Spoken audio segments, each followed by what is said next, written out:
Alrighty, everybody, welcome to the ultimate NGS Div A match of the season. Welcome to the Division A Grand Finals between Phoenix Rising Xanthite and Match Ready. Joining me today, I'm 7thAce, and as always, literally always, I have Ectar. How are you doing, Ectar? I'm doing pretty well. You have cheated on me a couple of times this season, I think once with Arrow and once with Mongoose, but every time I've casted, you've been here, even if the inverse is not true. Every time I've streamed, I've only joined as a co-caster for the others. That's fair. That is fair. So, Div A Grand Finals, it's our division of the season, and we've got two really fantastic teams lined up here. Match Ready, second seed out of A West, and Phoenix Rising Xanthite, I believe number one seed out of A East, although I actually have to check that. Second seed out of A East. Yeah, I believe they were barely able to overtake Baby on board in the Division A East Finals.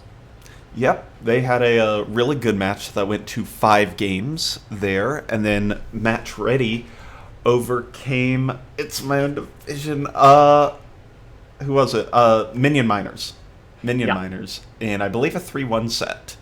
So, Yeah, really Minion close Miners. games.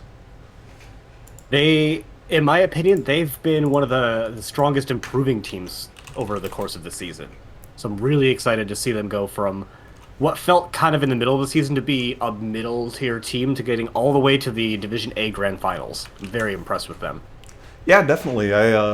If I were to have done the power rankings, it would have been, as you said, kind of in the 4th to 5th kind of range throughout most of the season, and they've really turned on the gas in the last couple weeks of the season, pulled some big upsets, grabbed the number 2 seed, and then worked their way here. So, yeah, I think both the teams are ready. I'm going to give them we're ready in 30 seconds, because I want to go over how we got here. Map view, please show up. Thank you kindly. So, Phoenix Rising Xanthite flipped the coin. Match Ready called tails, and they got it correct. So they opted for first pick in this game number 1. Phoenix Rising Xanthite banned out Battlefield of Eternity and Towers of Doom. Match Ready banned out the small skirmish maps in Infernal Shrines and Tomb of the Spider Queen. And Phoenix Rising Xanthite opted for Dragonshire as game number 1. Yeah, so getting most of the what are thought to be relatively standard maps out of Grand Finals, though we do still have everyone's second favorite map, Volskaya Foundry, in the mix. Although, with it being taken out of these Storm League rotations, we'll have to see how its popularity goes in coming seasons. Yeah, that'll be interesting. Keep your eyes peeled in Season 12 if the high popularity of Volskaya does tend to drop off, so we'll see. So, Ectar, I think you are our resident scout guru as far as doing it for Cass is concerned. I know what Match Ready does, although they have become significantly more flexible in recent seasons, or in recent weeks. But what do we expect to see from both these teams? So, as you said, Match Ready, they found a lot of their success off of heavy blow-up comps. Really just looking to destroy one hero and then take that 5v4 advantage, so they tend to ban out things that stop that from happening, like recently Lucio, Uther's a big one, and sometimes Medivh if they think that that's likely. There goes the Uther ban. No surprise there. Phoenix Rising Xanthite, I've been doing a little bit of scouting on. They are not a team that has a particular style. They've done blow up, they've done heavy map rotations, they've done cheesy Asmodan shenanigans. They have taken a variety of comps, and like even checking on their Dragonshire maps, I think the only hero they've played twice in their 3 games on this map is Sonya. So they're going to be a hard team to do target bans on, I think, throughout this series. Yeah, however, I think one of the really important parts of this draft is the 5 rework bans that are in effect for this series. Johanna, Stitches, Anduin, Vala, and Raynor all cannot participate in the series due to their rework in the recent patch. So a very significant set of tanks, set of auto attackers, and then an anti-blow-up healer. So could be an opportunity for some of these variant-style compositions that could exist. I think the most impactful of those five is probably going to be Johanna, Johanna. because she is like, I think, the most popular hero in the entirety of NGS. As well as we have Battlefield of Eternity banned out, which are maps that Vala has a significant increase in popularity on, and Jim Raynor, although reasonably popular, definitely gets a boost up on that map as well. So definitely not insignificant heroes that got removed from the reworks, but I think outside Johanna, you can really work around all of those for the most part. True, I tend to agree with you on both those parts. We've got a couple tanks banned out here by PRX, with ETC and Varian banned out, and then Hogger's been banned out by Match Ready along with the Uther, and they're going to opt for the first pick, Lucio, who has been a very, very powerful, probably the second most powerful healer in the game ever since High Five has been buffed up to viability. Speaking of, I'm reminding the teams now that Mixing Fire is banned out because whichever low-level employee got to coding that rework, instead of nerfing it to 30%, by 30%, they nerfed it to 30%, which makes that 20-second ability go down to a 6-second cooldown. It's ridiculous. Abuse it in Storm League. That is, you just slap your entire team, slap the enemy, slap everybody, run out of mana, but it doesn't even matter because you've already won the fight by that point. It's insane how busted a 6-second high five cooldown is. So, yeah. Brightwing and Falstad were picked up for PRX, so double global option here for Dragonshire. I think that's a very interesting pickup. And then Leeming and Muradin being the tank of choice for Match Ready. I like picking up globals on this map because it's one of the two maps where the solo lane is a really, really big deal. So being able to occasionally rotate someone up there makes that a lot stronger for your team. And you can, with picking up both Brightwing and Falstad, you can pick what you need. If you need someone to save your offlaner, you have Brightwing. If you need someone to put in a gank, you've got Falstad. And because we saw Falstad's Dishonorable Discharge get absolutely nuked from orbit, definitely expect to see him going into that auto attack style on this map.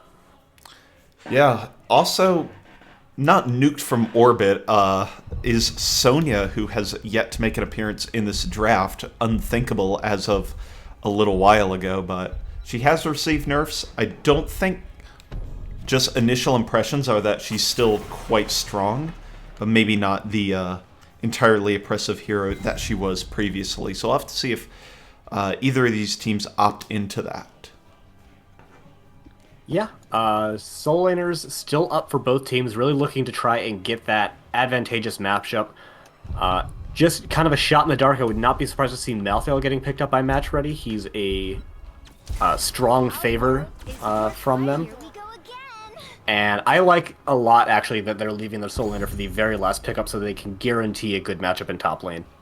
For sure, they always have... it is one of the advantages of opting for the solo lane important maps as your map picks, is because you can get that last pick and be able to guarantee that you won't have a losing matchup. You might not be able to win everyone with your hero pool and opponent's play, but you can definitely take a non-losing matchup. Diva is the offlaner of choice, and Cassia as the mid-range DPS for Match Ready. So a very balanced composition on the side of Match Ready. I don't see too many stuns or any kind of particular lockdown other than Muradin Stormbolt, but they do have a high amount of damage both up close and long range, and it can be burst and it can be just kind of poke out over time. So good middle of the road composition there. Knowing the way that Match Ready has played some of their games, I'd be absolutely thrilled if we got a Valkyrie pickup from Sugar Bear to have Stormbolt into Valkyrie to try and get that single target pick. But they definitely don't have to go into that. They, like you said, they have a balanced comp. They don't have really any CC to follow up with Stormbolt unless they go with that Valkyrie. So they could just go with a poke, soft engage kind of a style. But it's kind of hard to do that against Chromie, against Mei, against Falstad, even against Sonya, who doesn't have to engage super hard with that leap to get value. So I think both of these teams are capable of playing in a slow kind of a team fight style, but they could also both turn and be reasonably aggressive as well. So I think it's going to be a lot on execution for which team is going to get the edge here. Absolutely. As with teams of this caliber, a lot of it does come down to the execution, but a lot of importance in that drafting phase. All right. On the left side of the map, in the blue trunks, we've got your Division A East representatives in Phoenix Rising Xanthite, with the Lazy Hydra on May, Hiva on Chromie, Idioms on Falstad, Iron on Brightwing, and Joshua Scott on the Sonya. And on the right-hand side, in the red trunks from Division A West, they are match ready with Grace playing the Diva, Sugar Bear playing Cassia, Cold Fashion playing Li Ming, Teal playing Muradin, and Paperwall playing the Lucio. All right, got him out before the timers went. That's way to go. Taking a look at the level 1 talents, we do see fairly standard things across the board, including the aforementioned Frequent Flyer. We do have Accelerando and not Smooth Move, so Lucio will be able to make rapid rotations, but still a very strong and viable talent nonetheless. Loses out a little bit on that personal survivability and can't red it quite as hard because you won't be able to get as much health back, but still a very strong talent on this rotation-heavy map. We do have the Q Quest coming out from Cassia, very expected pickup here. And we do have Full Metal, which I was wondering if we were going to get the Liquid Cooling because it did just get buffed in the most recent patch, but we do not see that here. And, ooh, big engagement coming out onto the Lazy Hydra. Their trait is already down. Brightwing did have to port in and is going to take a lot of damage and be first blood very quickly. You got the resets with Li Ming, and that's going to be 2 very quick kills going over in favor of Match Ready. Look to see them playing that aggressive style all game. Even if they don't have the team comp to lock them down, they will just aggress randomly out of a bush from time to time. And if you're not ready for it, it'll work. Yeah, absolutely. I mean, they have graduated. When we played them earlier in the season, we said that they were very one-dimensional in their comps, very an Orphea blow-up, and it translated into bands really doing crippling their team compositions. But they've diversified in such an impressive way as this season has gone on. I've seen people like Teal in the Div A in-houses really practicing a lot of other heroes, so the improvement in their composition variety and their execution of them has what's led them here so far. But definitely nothing we can take away from Phoenix Rising Xanthite either. They have Idioms going up in the top lane so they can get a very quick pickup on this Bruiser camp. They will need to get someone mid, and I don't actually know if they can, so that is going to be a very, very fast first objective going over in favor of Match Ready. Yeah, 2-minute Dragon Knight. Not going to get a whole lot. I mean, the Dragon Knight is very, very weak at this stage, but still is able to do at least a little bit of damage here in the mid lane. Also, do note we do have the first iterations of the miniature XP globes that give 1/4 XP, 1/4 of the normal XP, and they stick around for about 6 years or 39 seconds. Yeah, but we will be able to use that to just keep track a little bit of who's missing out on the big XP whenever we rotate up and check on mid lane and top lane, as well as who's doing a better job of actually picking up those little XP globes. Yeah, and someday in 2025, Blizzard will color code those. I don't believe it. They don't care about casters enough. DK getting the entirety of the front wall in mid lane. Nice little Stormbolt, just going to get a little bit of probably inconsequential damage onto Idioms, and then the minions are just going to do damage to the shield on the well there and really won't get any more value than that. Bot lane is taking quite a bit of damage as well, but not actually have any buildings falling yet for the blue team, as we have both teams looking to just get back into rotations now, although we see Joshua Scott push pretty far into his own camp, or his own side of the map, which is going to allow Match Ready to go and take their own Bruiser camp now. Yep, so yeah, just a pretty calm reset portion. Nice opportunity here for Phoenix Rising Xanthite to take this bottom Bruiser camp, usually highly contested.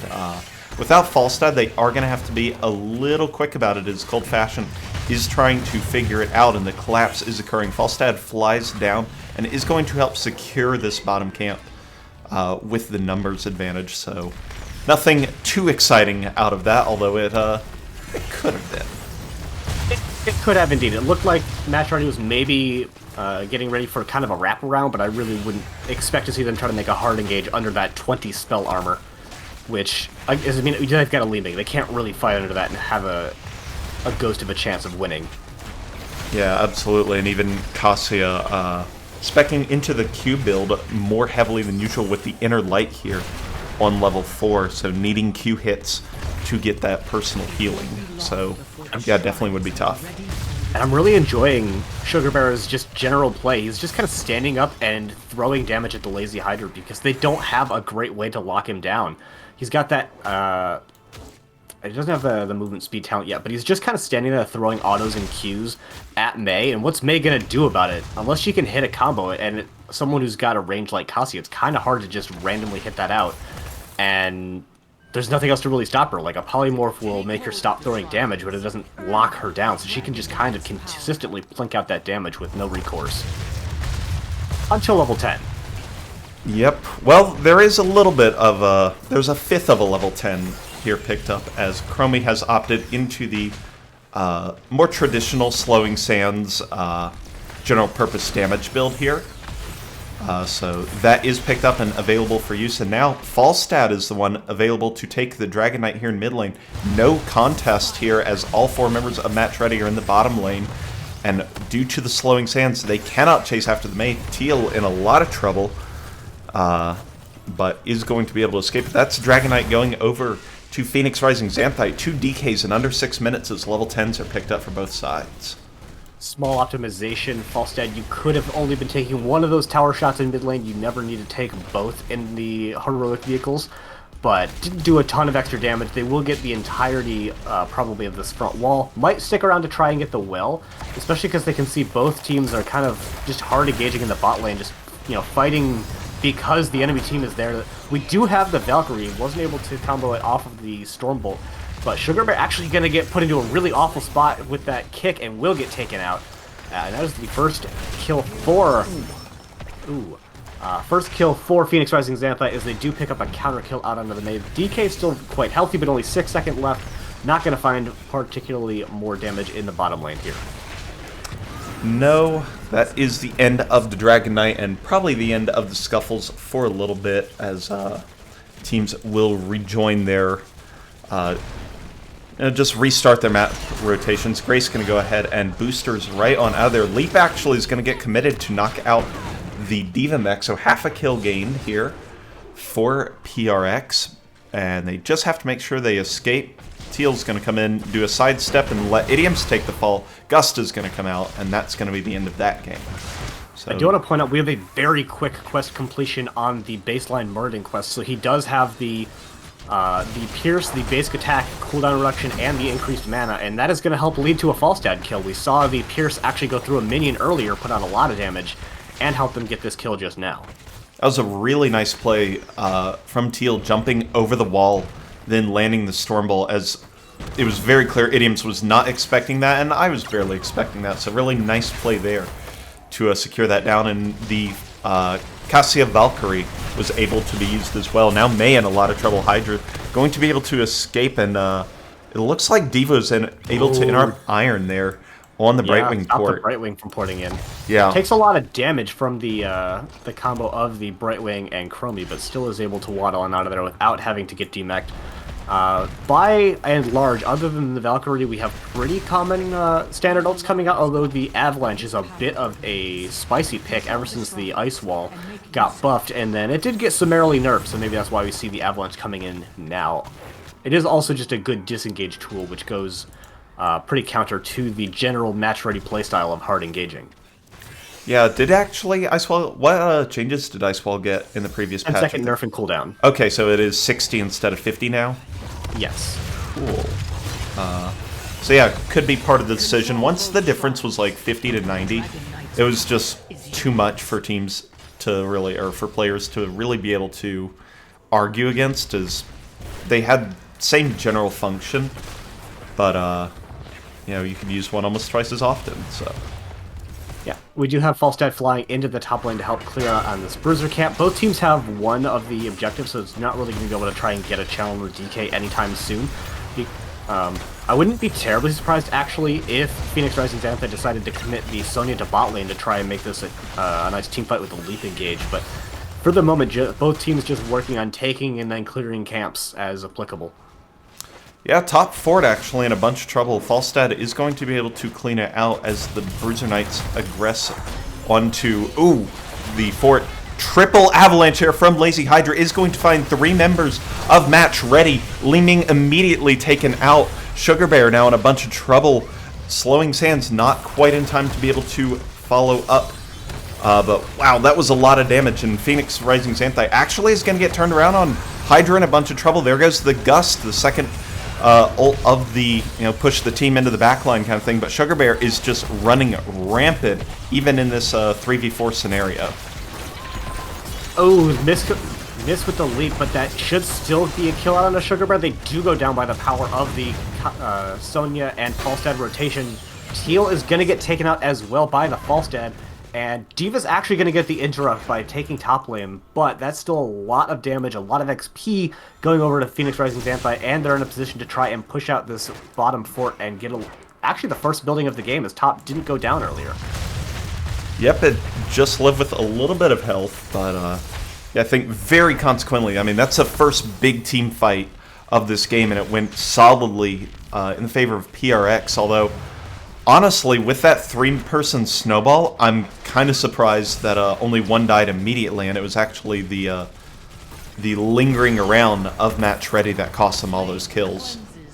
Even not quite able to get the interrupt, but I do agree with that. It was a very scary, snowball cannon into Blizzard, into Chromie damage, and only one hero died from that initial burst, and Sugar Bear almost brought that whole team fight back with just the consistent flanking damage they were able to put out. So definitely Match Ready are not out of it by a long shot. They just need to defend this DK without taking too much damage. And one fort, they're going to get a fort in top lane from that D.Va, so they're really not in that bad of a spot, although that is not where Teal wants to be right now. No, another good punt here from Phoenix Rising Xanthite. They've gotten a couple good kicks from the Dragon Knight that have knocked people into really bad positions, but yeah, they have failed to aggress onto this bottom fort a lot. I mean, Li Ming, very scary to push into, especially with the mirror ball, but really not finding a whole lot. Iron in a lot of trouble, is going to pop the Soothing Mist Cleanse to escape, along with some nice evasive blink healing. High five onto Teal is going to allow them to get off the Stormbolt and find the kill onto Brightwing, but now Teal in a dangerous spot. Joshua Scott leaps in for the counter kill. Paper Wall going to escape out with the Accelerando, and that is a 1-for-1 trade. Dragon Knight is done. Didn't find a whole lot of damage. Actually, no forts down to a level 16 Dragon Knight. That's pretty surprising, Ectar. Yeah, in fact, they lost a fort in the top lane.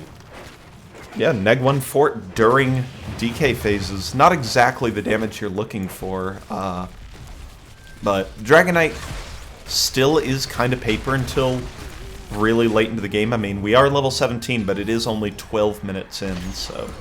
Yeah, DK health doesn't scale as well as the Triglav health does, but its damage, especially its damage to buildings, really does. So when its health pool does start to get nice and large, it can afford to just stand there and take damage, as it puts out way more damage than either team really has the means to contest with without any significant percent damage. Although we do have the sustained wins from the Falstad, which will allow him to get percent damage on auto attacks.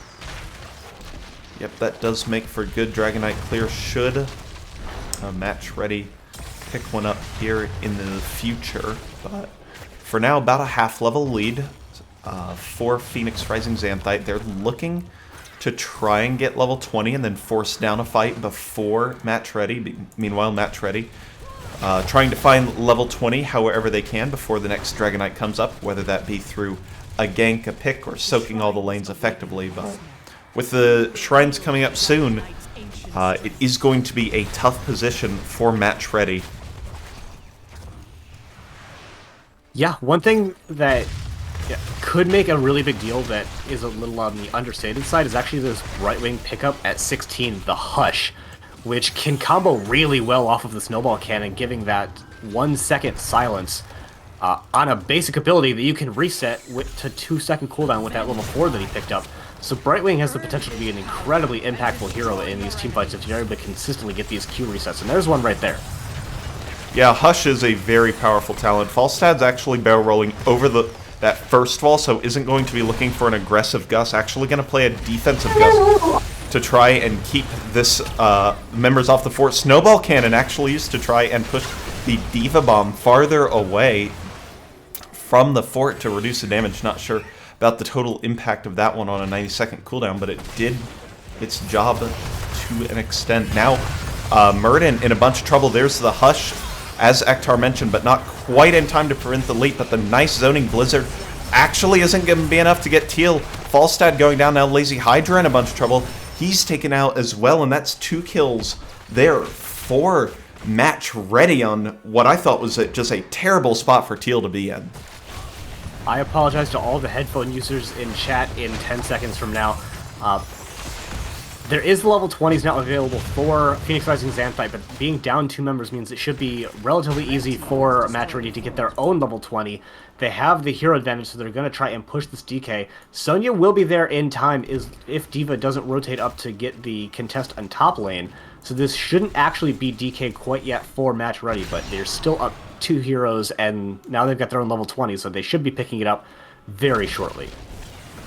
Joshua Scott dodges both a Stormbolt, Rewind Stormbolt combo, so that CC will not be available for Teal anytime soon, but they do have a Dragon Knight as level 20s are picked up. We've got the Rock Stopper for Cassia, the Wave of Force upgrade on Leeming, Rewind on Murden as we saw, and because Mixing Fire is banned, we do have the Summer Anthem here, which makes members unkillable while Amp It Up is active, so very interesting level 20s there for Match Ready.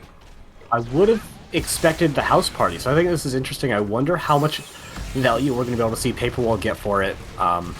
We haven't seen Phoenix Rising Xanthite do too much single target or even AoE blow up, so you'll have to get very good timing on these to actually get saves, but it can be very impactful if you can get that into your heroic as well as a nice big E. Lazy Hydra does get a single target engage, and we do have a lot of CC coming out onto the merge, and especially with that huge Mighty Gust coming out, they just haven't been able to leave him. Brightly getting these Qs for silence. The Murden can't even jump out. They do get the DMAC, and they're going to be able to clear up this Dragon Knight so that the DK doesn't find a ton of value, but this means that, oh, big engage coming out onto Chromie. They do get the Blinking with the Brightwing for the nice save, though. No heroes still going down. A lot of ults getting committed. Even Teal is able to disengage. Joshua Scott is low.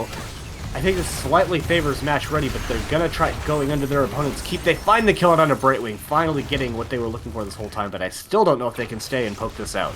That was a wild Valkyrie there from Sugar Bear. I mean, that was a naked Valkyrie.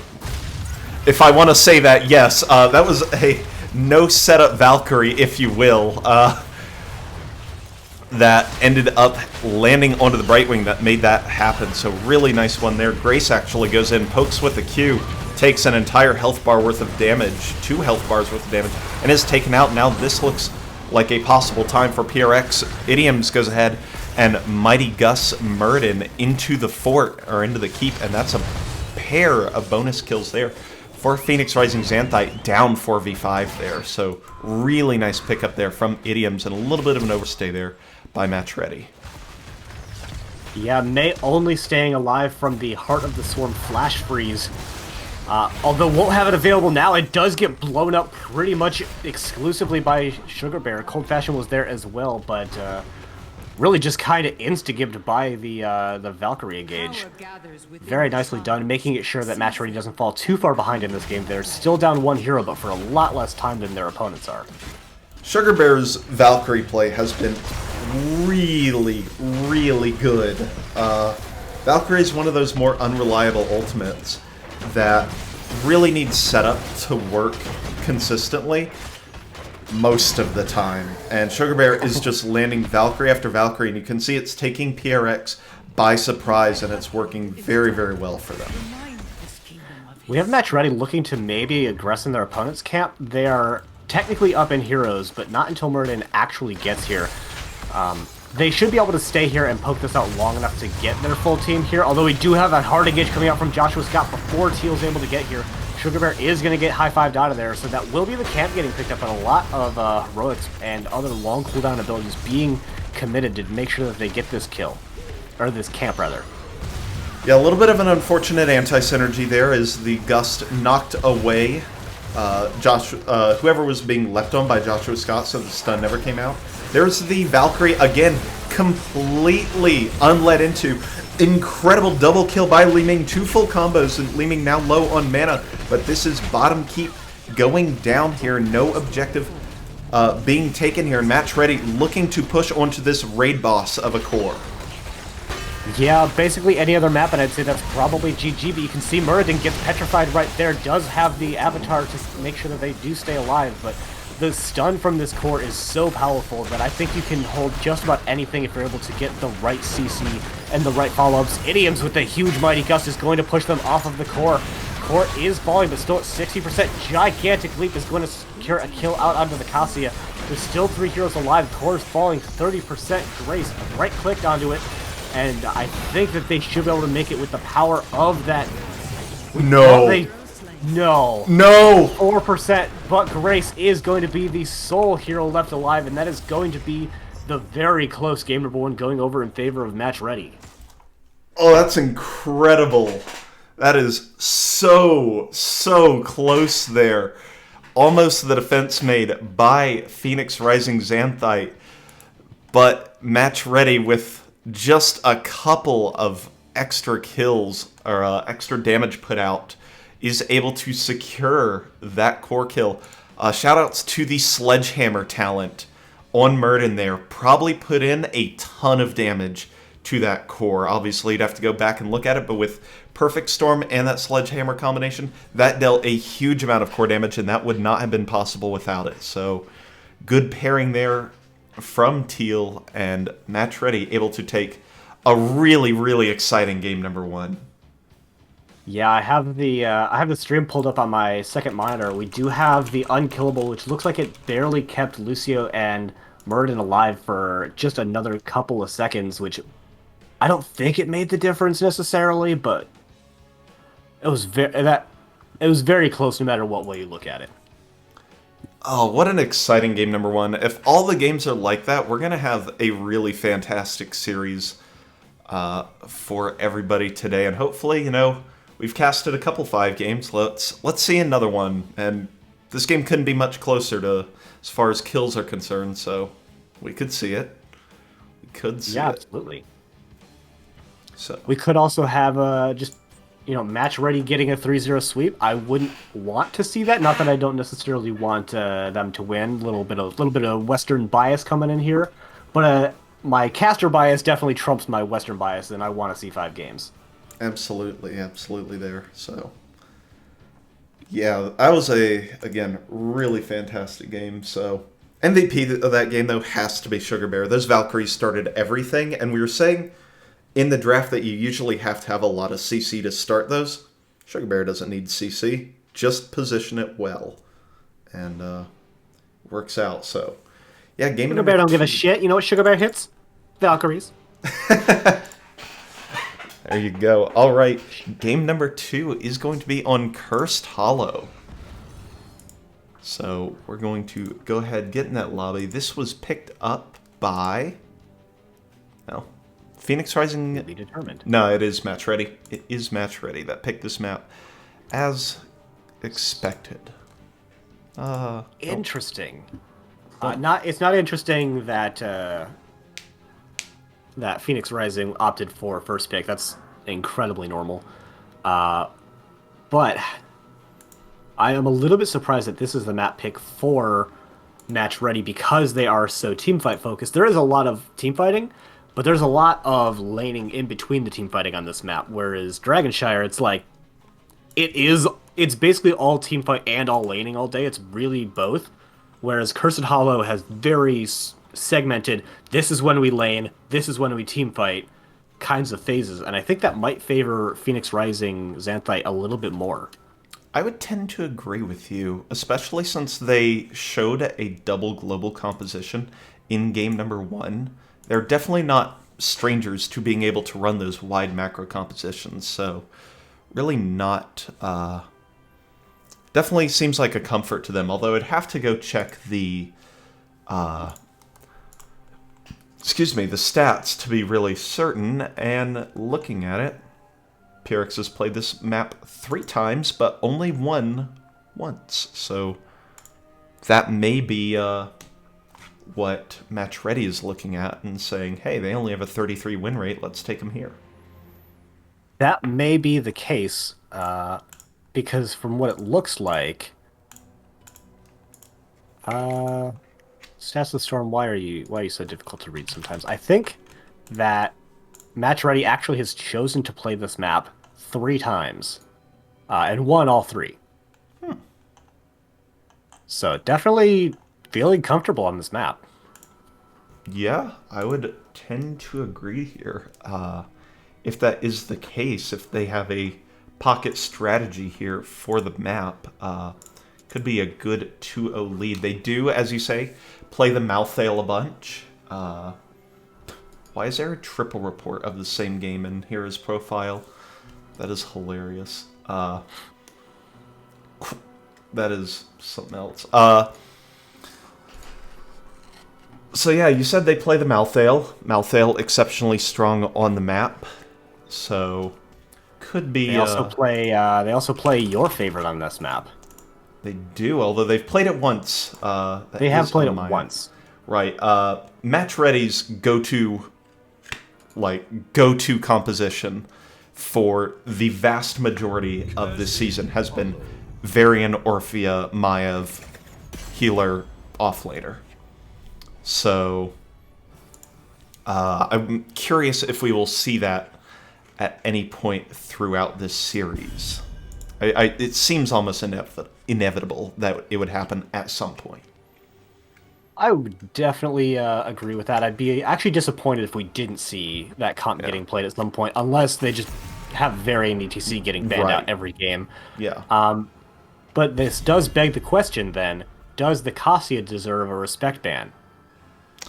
Don't think they're going for the Cassia ban if they've led with the ETC, because at least I would always prioritize banning out the Varian over the ETC, but obviously Teal can play either of those very, very well. I actually wonder if that's Teal, kind of because of where the accent is on the E. But I will continue to say Teal, because it's what everybody's done all year. Ectar, going to go inquire for us. I believe that's what that typing is, and you know? It was actually a question of, is that potentially a reference to Majora's Mask? But no, that is not how you spell the name of the fairy in that game. So I'm going to continue with Teal, because I am American, and I only speak bad English.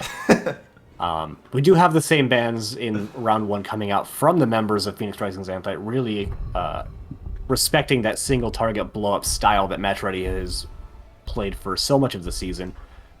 And I believe we had Hogger banned out in game number 1. And Uther? Let's see if we get the Uther as well. Abathur. I like the Abathur ban. Yeah.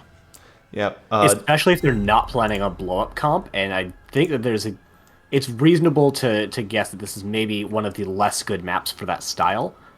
So, banning out a potential Abathur, which is very strong on this map, and goes into a macro-heavy style, which goes against what Match Ready does, I think is really 200 IQ drafting strategy. My question, Ectar, is there anybody on Xanthite that plays the Lost Vikings? Do they? I don't inquire. see one. I will look. I don't see a Lost Vikings game anywhere. But that would be an interesting pick. The Anubrak, actually a common pick for PRX on this map, is being picked up by Match Ready. So going to opt into the Anubrak for possibly, again, roaming compositions or gank style, which is kind of like a blow-up comp, but you do it in the rotation phase as opposed to a full-on teamfight strategy. But yeah, pair it with the Sonya, you've got a lot of capability. Uther picked up by Hydra. That is a main tank Uther, and really powerful against all these stuns that have already been shown by Match Ready. Has been recently nerfed, however, in his tank capability. He got, I believe, a reduction in his self armor from 25 down to 15. That's huge. So, yeah, quite a big survivability nerf, as well as I think a baseline health and health regen nerf. So he is a lot squishier individually than he was previously. Yeah, absolutely. I mean, that's a big changes, reducing his armor from 25 to 15 and using that Q for uptime, the Holy Shock, is really going to cut into his survivability, but, nonetheless, he's still a very powerful hero against stuns and other CC in general, so yeah, I think that's a good ban, leaving fairly strong with any kind of engaged blow-up comp, and, with all the stuns, leap, and all that's been drafted so far, I think that's very reasonable. So you were inquiring about TLV. Clearly, it's already been banned out. Hiva does have a level 15 TLV, so maybe comfortable enough to break it out in a game in this series, maybe on Garden of Terror if we find ourselves there. But certainly not on this map, and I adore Sylvanas on this map because she does kind of like what Azmodan does, where during an objective phase she can say, I'm not going to show up, team stall for as long as you can, and just rip down walls and forts. But she's a better hero than Azmodan and can actually contribute to team fights reasonably. So I think Sylvanas is a really strong pickup for this map.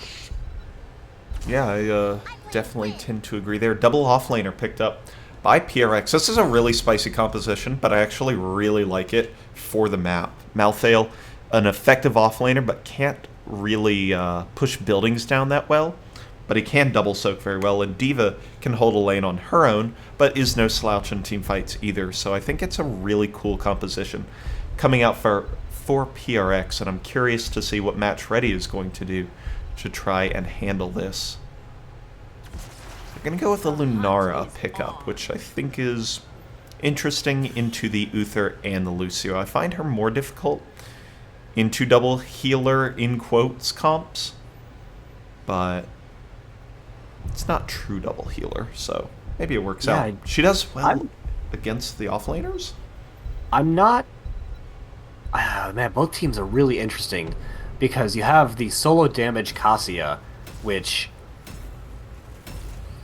I don't know if it's enough damage to overcome Brightwing on any of the frontliners, and I mean, if she can rip off Valkyries like we saw last game, it's not going to matter. But I don't know if she's necessarily enough damage to go with the as the single damage dealer, but at the same time, I don't know that Match Ready have enough lockdown or single target damage, especially with the Lunara pickup, to finish out these heavy engaged kills. So we'll see. Yeah, absolutely. We're going to see. This is going to be a very, very interesting game. It could go one way very, very quickly, or we could have a good 30-minute slugfest. We'll have to see as we get introducing these teams. On the left side of the map, in the blue trunks, we have Phoenix Rising Xanthite trying to pull a game back, bring this to a 1-1. We've got Lazy Hydra on the Uther, Hiva here hiding on the Cassia, Joshua Scott on the D.Va, Iron on the Lucio, and Idioms on the Malthael. And on the right-hand side in the red trunks, getting this way later than we did in game number 1, they are match ready with Race playing the Sonya, Sugar Bear playing Sylvanas, Cold Fashioned on the Lunara, Teal playing Anubarak, and Paper Wall on the Brightwing.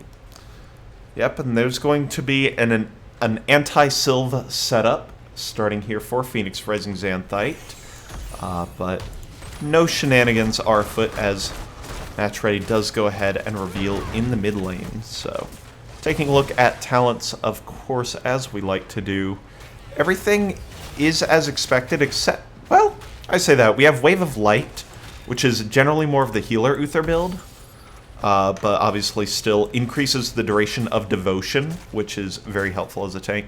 And Charged Strikes on Cassia, I think, is a little less common than the... We also have the Overwhelming Affliction, so getting that percent damage against slowed heroes, trying to increase their single target blow up, and with Lunara, as well as Sylvanas' own 3 stacks putting slows on people, they've got a reasonably good way to set those slows onto people. So really looking to increase their blow up damage, which I guess shouldn't be much of a surprise, even if it's not the standardest of standard pickups.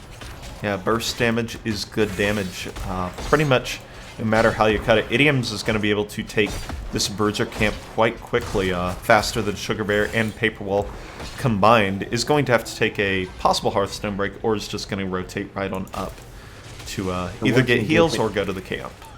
There was an engagement on the bot line onto Cold Fashion. They did find the Dong from Uther and a little bit of damage from the Fend, but really just enough to force Cold Fashion to hit the well at about the 1 minute 30 mark. So not going to have it up during the first objective unless it goes for a very long time. I'd actually like to see Paper Wall stay in the bottom lane here, make sure that they have a global available to stay in lane and threaten to just soak out the objective, but not opting to do that. We do have both teams having their camps meeting in the mid lane. Teal taking quite a bit of damage, but gets healed up very nicely from Brightwing, and really just looking to clear their opponent's spell armor first, that way they can push in more aggressively at the rest of this camp and wave. Someone has finally commented on our blue trunks, red trunks thing. That is where it comes from, is the man, the myth, the legend himself, Total Biscuit. Not a whole lot of comments on it anymore, but it's still something we like to do out of tradition for the hero himself. And this is a really impressive push here from Match Ready, a 3v3 that has started to push and take down this entire mid wall here. Yeah, that is one of the problems with the composition from Phoenix Rising Xanthite. They do not have a lot of wave clear unless they're able to bring one of their bruisers to bear. Cassia does great hero damage, but against a minion wave, it's kind of fend or bust, and you really don't want to just be sitting fending minions when you've got a Sylve team pushing on you. Grace taking quite a bit of damage, but is going to get healed up by Brightwing. Very nice anti-heal coming out from Joshua Scott with that level 4 talent. So a lot of lost value from the Brightwing heal there, but still a good position. I think actually for Phoenix Rising Xanthite, they have the higher health bars, they've got the double healer, and I think that their comp does better without Malthael than their opponents does without Lunara. Yeah, I tend to agree with you there. As this fight will get protracted out towards the level 7 range, Idioms also is able to double soak a little bit better than the Lunara is able to. Hiva going to go ahead and channel that tribute, as level 7s were just picked up as they went off for Match Ready, so not going to be able to leverage the talent advantage, even for a short duration that existed. Ooh, we've actually got the a bit of an interesting deviation coming out from the Lunara, deciding that they already had enough siege damage. They're going to go into the Siphoning Toxin and Choking Pollen so that they can get extra damage with their Q hits, which just goes further into this single target style that they like to play, giving up a lot with the lesser siege damage and not getting the Splintered Spear for the extra spread, but definitely a lot better at killing individuals if they can actually land the Q. For sure. That is, no, not a big Lunar player, so I'm glad you're able to add that there, but I think the most interesting talent so far has definitely been the Aggression Matrix from the Diva, as you mentioned out, which is a very rarely taken talent. It's rare enough that I don't know the talent name. Between Ectar and myself, we know most of the talents that are taken most of the time, but that's definitely one of the lesser used ones. Yep, and Cold Fashion has actually got a really good matchup in the bottom lane against Idioms as individual heroes. So actually just coming in to rip a little bit of extra damage here. But Malthael really thrives when he can get into those minion waves and get a hit onto heroes and minions, but really against Lunara you kind of can't as a melee hero like that. So just getting this little extra damage in onto the bottom lane. Actually, they're looking to engage hard into Lunara now that they've got Joshua Scott in there. Not quite able to get in there as she's just a little bit too fast. We did have the objective getting picked up by Phoenix Rising Xanthite as well. But they're losing out a little bit in the bottom lane in just the damage that has been done over time. They actually get down to less than a quarter of their force health. Yeah, that could be a big deal going forward, as that's going to remove one of the safety anchor points here for Phoenix Rising Xanthite should it go down, and unless the lane matchup changes from the Malthael Lunara, it is going to be that way. Now, a little bit of aggression onto Lazy Hydra, body block coming through from Teal. All the heals have been used from Hydra, and he's actually taken out, ascends to true healer form. But that gives level 10s here for Match Ready as they continue to push into this bottom lane and don't even need the black arrows, still drop them anyway to preserve minions. And they're going to go ahead and take the first fort of the game with just a single kill. And Yeah, level 10's now picked up for both sides. And we have Thornwood Vine, so that counters everything you're saying about single target blow up. Sure does. And you know what? I don't like to call things out, specific too much, but I think that was 100% the nerfs on Uther. Pre-patch, I'm convinced he lives there with the extra 10 armor and the extra health that he has, because he almost made it out anyway. It was just the leftover dots that got the final kill there. So, Blizzard, you say you want Uther to be run as a tank. Your patch notes say otherwise, and we saw it here today.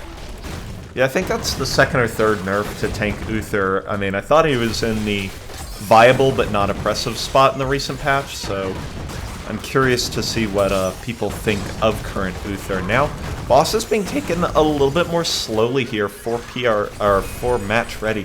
PRX not quite in a spot to invade off of it, but they do have a really good position towards this tribute and don't have all their cooldowns there. Although they do have 5 heroes, which cannot be said the same for PRX. True, but Teal and Grace took a lot of damage from that boss, and they took it just a little bit later, so they haven't had time to recoup health. Plus, their opponents have a double healer comp, so they're able to get their health bars up faster. Big hit with the Wailing Arrow. They're going to silence several members. The beat drop is going to save everyone for now. Uther's able to save himself with the Divine Shield, but isn't going to be saved for long as Grace gets in there with the leap, and that is going to be the first kill, but they're going to find a very quick counter kill with the last rites there. Joshua Scott is very low. Thornwood Vine is actually putting in quite a lot of damage over time, and but they're going to lose their only healer in the Brightwing, followed by the Anubarak. Iron is doing what they can to try and 1v1 Sugar Bear, but is going to lose that engagement. As we do have Malthael getting ripped out in the back. Sugar Bear is very low. Maybe doesn't even have enough mana to Banshees on out of there. Popping the possession to just try and get a little bit of a slowdown, but they are going to find the big shot, and that is going to be a lot of kills over to not quite as many kills, as I didn't count exactly how many heroes went down there. Yeah, but I think the end result is Match Ready is in a very favorable position on this map. Despite the levels being similar and the number of kills being similar, they're up 3 forts right now. So that's really... They're up 2 forts, but... 2 forts. Oh, they are up 2 forts. I did not know that the bottom fort went down. I guess I was from the boss, but they're up 2 forts. All 3 of the forts for PRX are down, though, so that's really a... That's really an important factor in this game right now, is there isn't going to be that retreat safe haven for PRX. Uh-oh. Yeah, but with the bottom fort being down as well, this is going to be probably the most even fight that Phoenix Rising Xanthite are going to be able to find for a while, as neither team is going to be able to retreat particularly well. All of the R buttons are available. Idiom's just kind of running in there and getting some damage out onto Teal. Cocoon comes out, and that is a massive blow-up onto the Malthael. They go down very fast.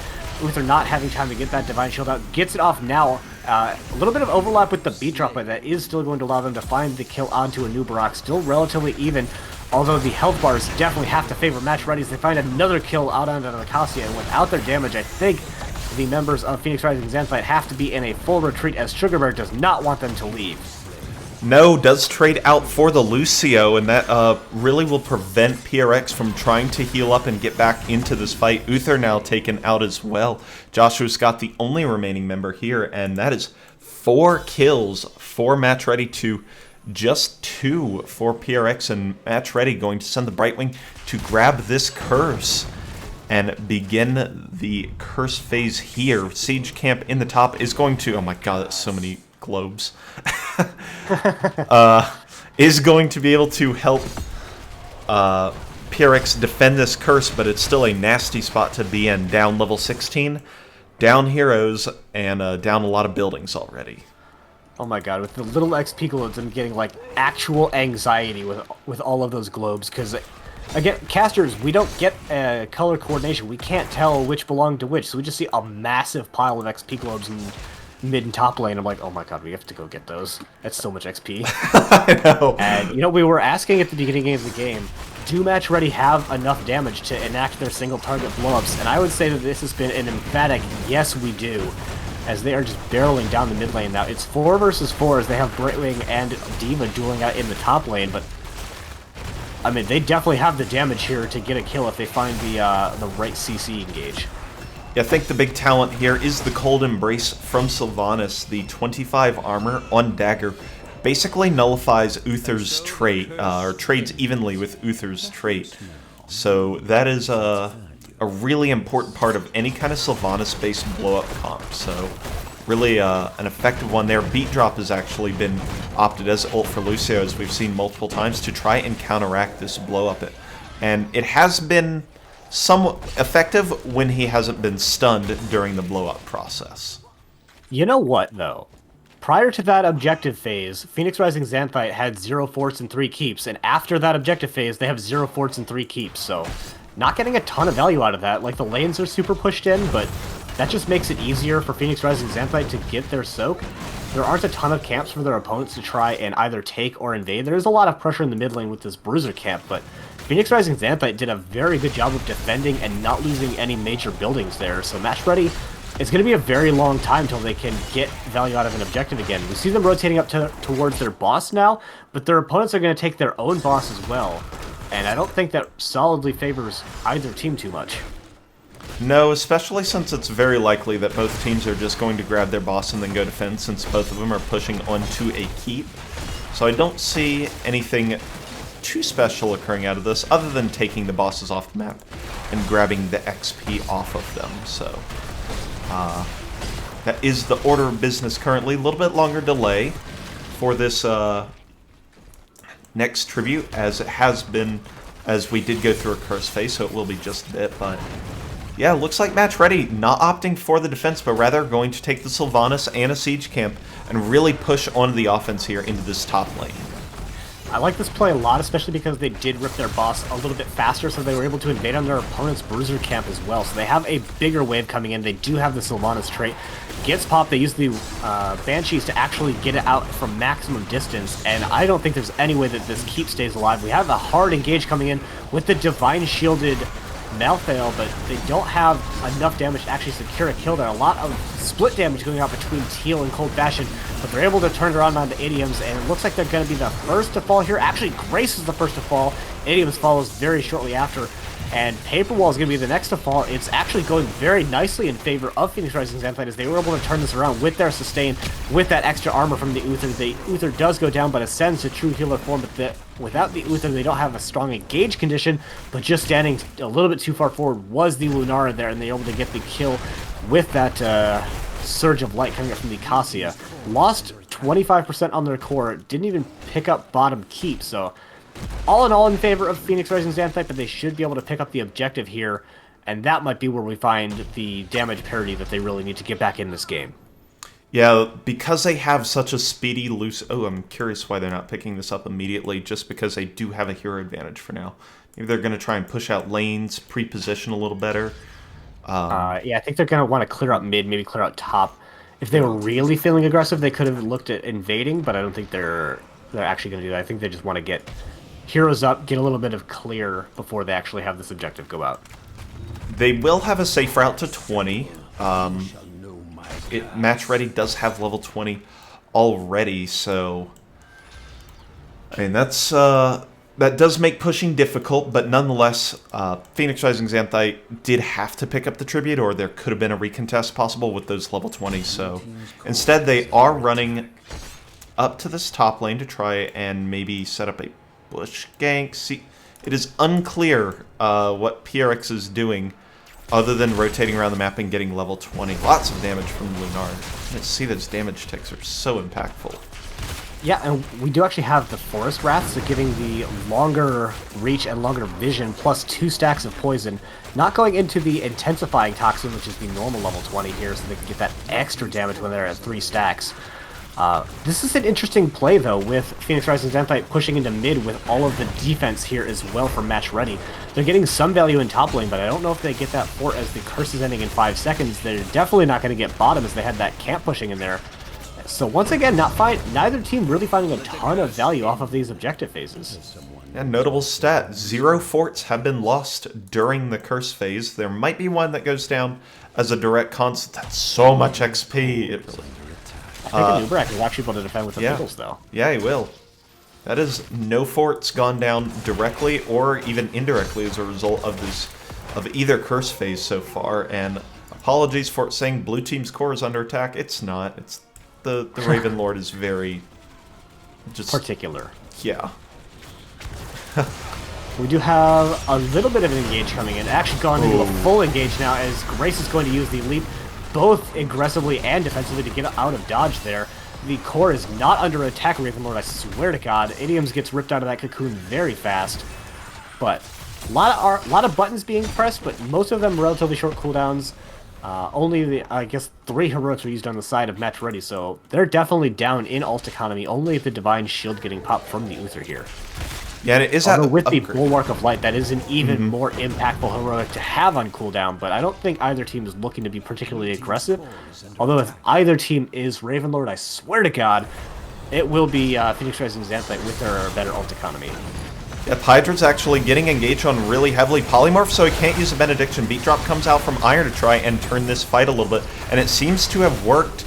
Match Ready actually disengaging, but the health bars of them are quite strong. So both teams really not looking to make too much happen after that. Another skirmish and 2 ult trades into nothing happening. It is Bossa Nova from Lucio, so he is able to beat drop very, very often, every 30 seconds, but it does decay more quickly. Match Ready sees that Idioms is in the top lane, but that is not enough information for them to actually try to rip this boss that's up. Grace and Sugar Bear are fully invisible. Sugar Bear does opt to move. Their opponent's checking that camp. We do have the Nubra coming in. Another beat drop coming in, preventing a lot of that damage, and that huge heal cut coming out from Joshua Scott. We do have a massive invulnerable coming out, and that is going to find a kill out onto Lunara and Sylvanas. They're going to use the power of Lucio to chase them down. That is a kill out of Brightwing. Teal shouldn't be able to get out of here as well.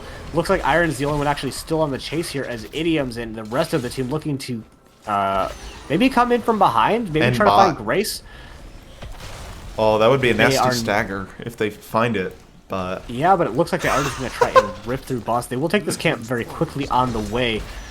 And they should use the power of Beetles to actually soak a lot of this damage. Beat Drop coming up because what is a 30-second cooldown when your opponents are going to be dead for that whole time, as Idioms is going to finish that camp, and they are going to try and make a defense on the aggression onto the core here. Joshua Scott getting that remote healing well from that liquid cooling is they're going to be nice and topped off for this. I don't know if Grace and Teal have what it takes to get the kill here, although Leap is coming up now, so we will have to see. Yeah, Idioms is not particularly good on the core, but it is already down to 50%. Cassia doing a lot of damage, and with 3 heroes just now resurrecting, but the core being at 20%, I don't think this defense can be held. Another exciting finish on core. A new art goes down, and we are tied up 1-1 in this best 5 series. Phoenix Rising Xanthite takes Curse Hollow. You know what we know what it means now, Ace, that both teams have 1 point? What does 0% chance of a reverse sweep. Oh, thank goodness. Put away your brooms. No chance of reverse sweep here. Another really close game. Last game was 12-11 in kills, favoring PRX. This game is 13-11 in kills, favoring PRX. Is Cassia just an overpowered hero? Because look at those chunky damage numbers. Even siege damage going over to Cassia. Really nicely done by Hiva, but but we have a trend going. Whoever drafts Cassia wins the game. Maybe Gokwe's onto something. I really think he is. That's pretty great. I mean, that's really it's a standout trend of sample size 2, so makes a lot of sense. All right, we're going to take a quick break between games 2, and if necessary, game 4 is. It's important to stay hydrated and keep the energy up for a possible 5 games. So we're going to take a quick break. Game 3 between Phoenix Rising Xanthite and Match Ready. We'll be back in just a minute.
All right, welcome back to the Division A Grand Finals here for NGS Season 11.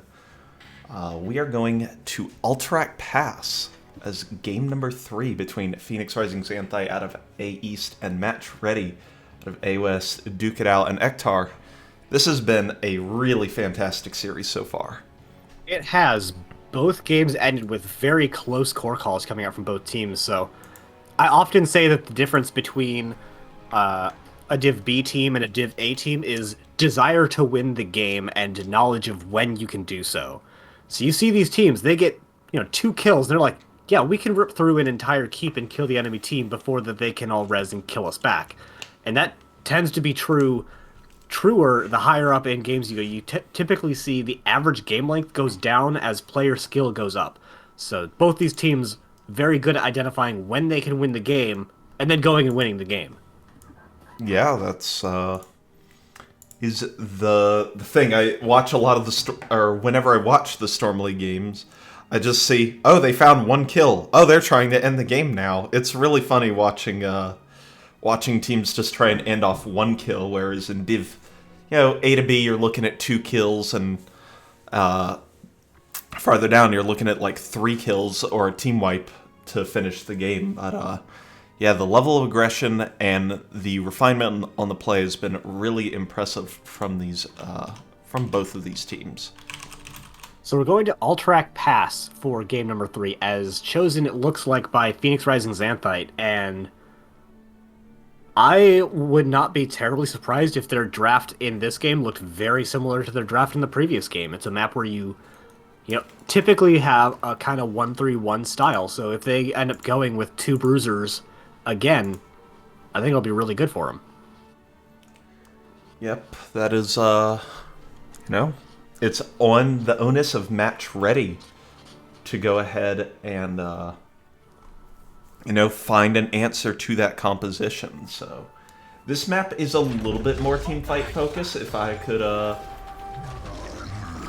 if I could compare it to Curse Hollow, but not particularly different here. So yeah, we will have to see how this goes, and I'm, excited to see what kind of drafts these teams have pulled out, because they've been quite interesting so far.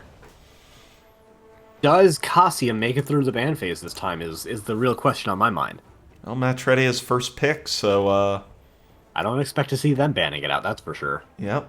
Varian Cassia, ETC Cassia, Varian ETC, some combination of those bans are what I'd expect here from Phoenix Rising Xanthite. Yeah, I would expect them to stick with their same bans for map 1 and map 2. Obviously they're 1-1 with it, but I would not be surprised if they just stuck with their guns, maybe even through the whole series, unless Cassia gets picked up by Match Ready and is impactful and they win again. Yeah.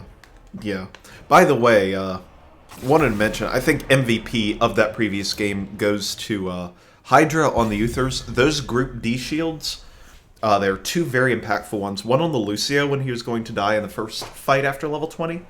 And then, obviously, the huge 4-person D shield that allowed them to ultimately end the game were just massive. That Bulwark of Light talent was so impactful there. Especially because they were tending to clump a lot in these fights, which was allowing Match Ready to get a lot of damage. And before level 20, the beat drop can maybe save some people, but Uther, he can really save 1 person, maybe 2 people if you count dropping heals on one and R on another. But after level 20, like you said, hitting basically sanctifications at that point, with your team being that grouped up, it can really make these team fights go very swingy into your favor. Yeah. Uther, rebanned out by Match Ready, Hogger, Varian and ETC, so same bans as we've seen, specifically in Game 1, but really throughout this entire series so far. Ban strategy is not altering so far. Curious what these teams have done on Curse or Alterac Pass specifically, and Lucio continues to be first pick material. Is Paperwall going to take that mantle for this game? My My blades are yours. Ooh, the Tychus pickup I think is really interesting. Especially because it's this early. There hasn't even been a tank picked up. Obviously, one probably will be. Tanks are good in this game. And Sonya is just kind of phenomenal hero. All right, we have a third data point impending to see if we get a trend with the Cassia getting picked up, and the Murden getting picked up as well. So this is very much looking like their game number 1 draft. This is identical so far to their game number 1 draft.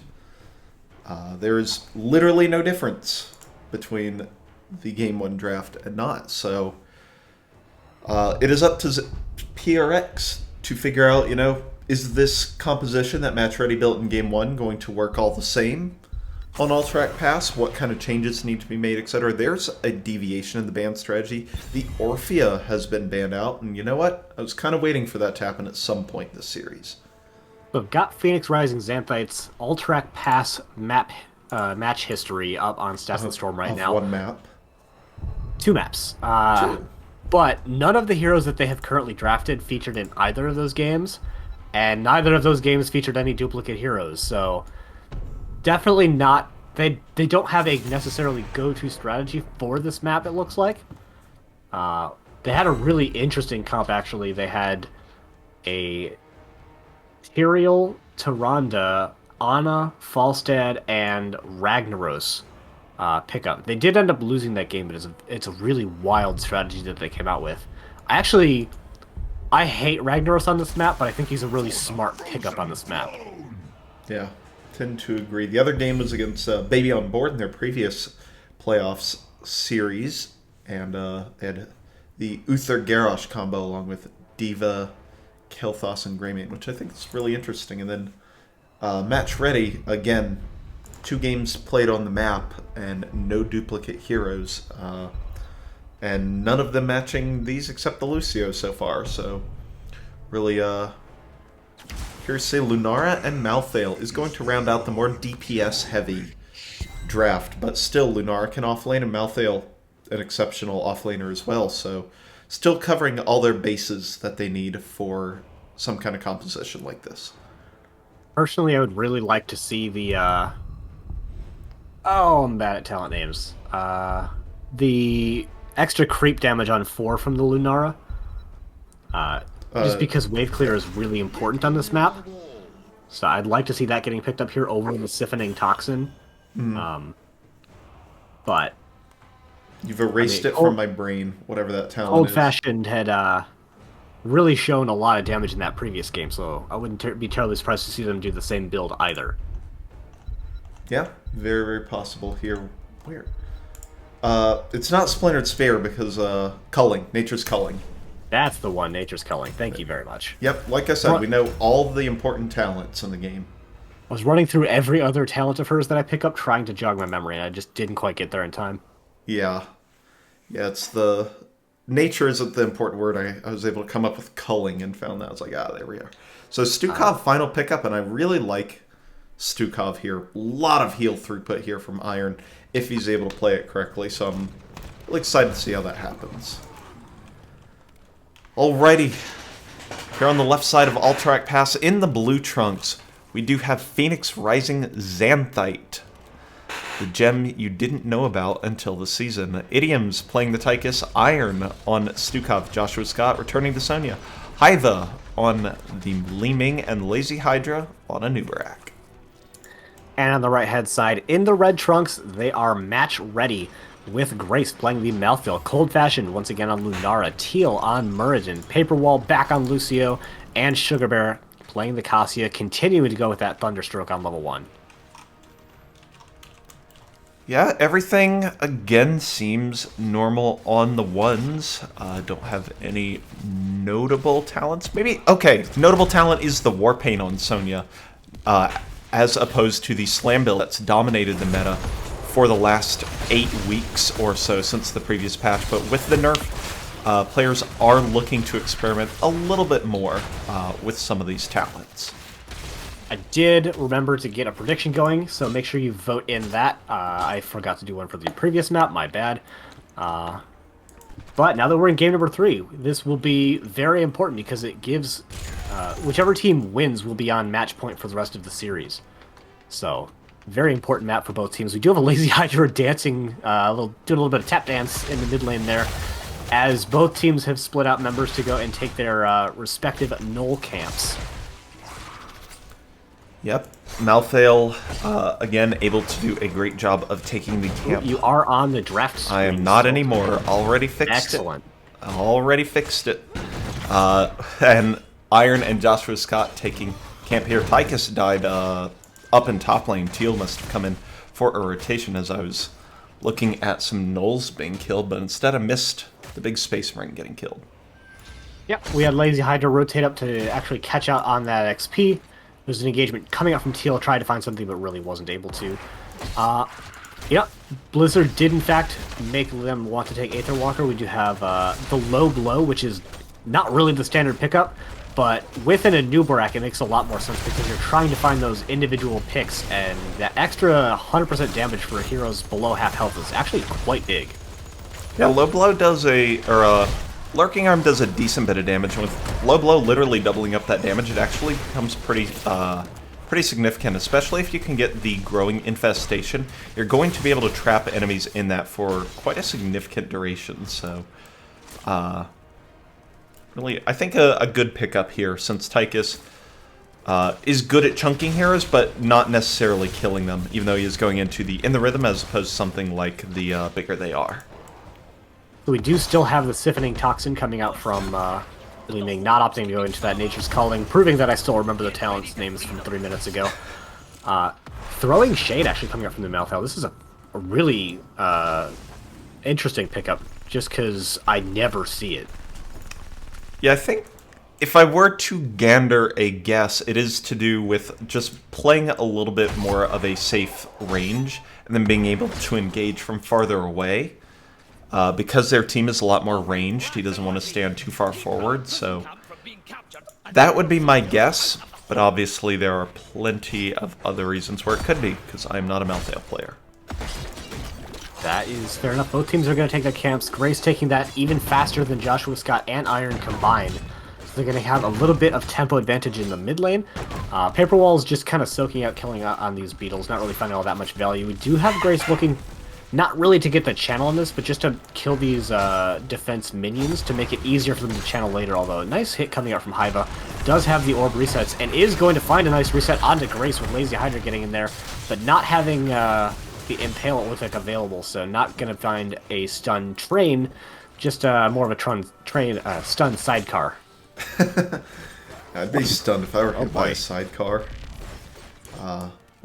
Kasi escapes with I believe very low health. I know Tychus was making some aggressive play up there to make it happen, and now Null Camp 4 match ready, has one out with the minion wave. It is very low, so not a whole lot's going to be done with it, but that pressure in mid lane is building, was building, as both teams go ahead, pick up level 7, and honestly, I don't even know if teams are going to take objective until, like, even the level 10 kind of range. This definitely is the map where teams incentivize the objective the least starting out. It's very interesting to see that. Yeah, I do like that match ready, as mentioned before, did kill the defense minion, so they can at any time just go up if they get a rotation advantage or if they get a macro advantage or force someone to have to back. They can just go in and get a little bit of channel time in there. It's probably not going to end up being super impactful, but it could be. And one thing that is very impactful, actually, is Grace taking these camps as quickly as they are, because we can see Joshua Scott. He's been sitting here now for 10 seconds before these gnolls spawn, and Malthael's going to have this camp done about the time that Sonya's going to get started. And this just compounds over time. Yeah, Grace actually timed that out literally perfectly as, Cold Fashion gets engaged upon.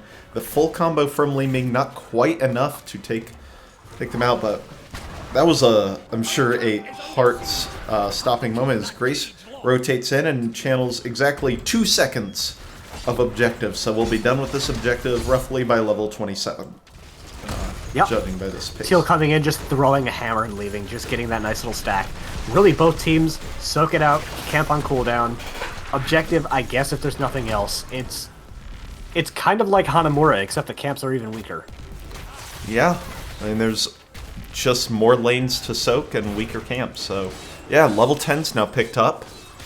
with Last Rites, Avatar, High Five, the Valkyrie again for Sugar Bear, and Leaping Strike from Cold Fashion. So we will see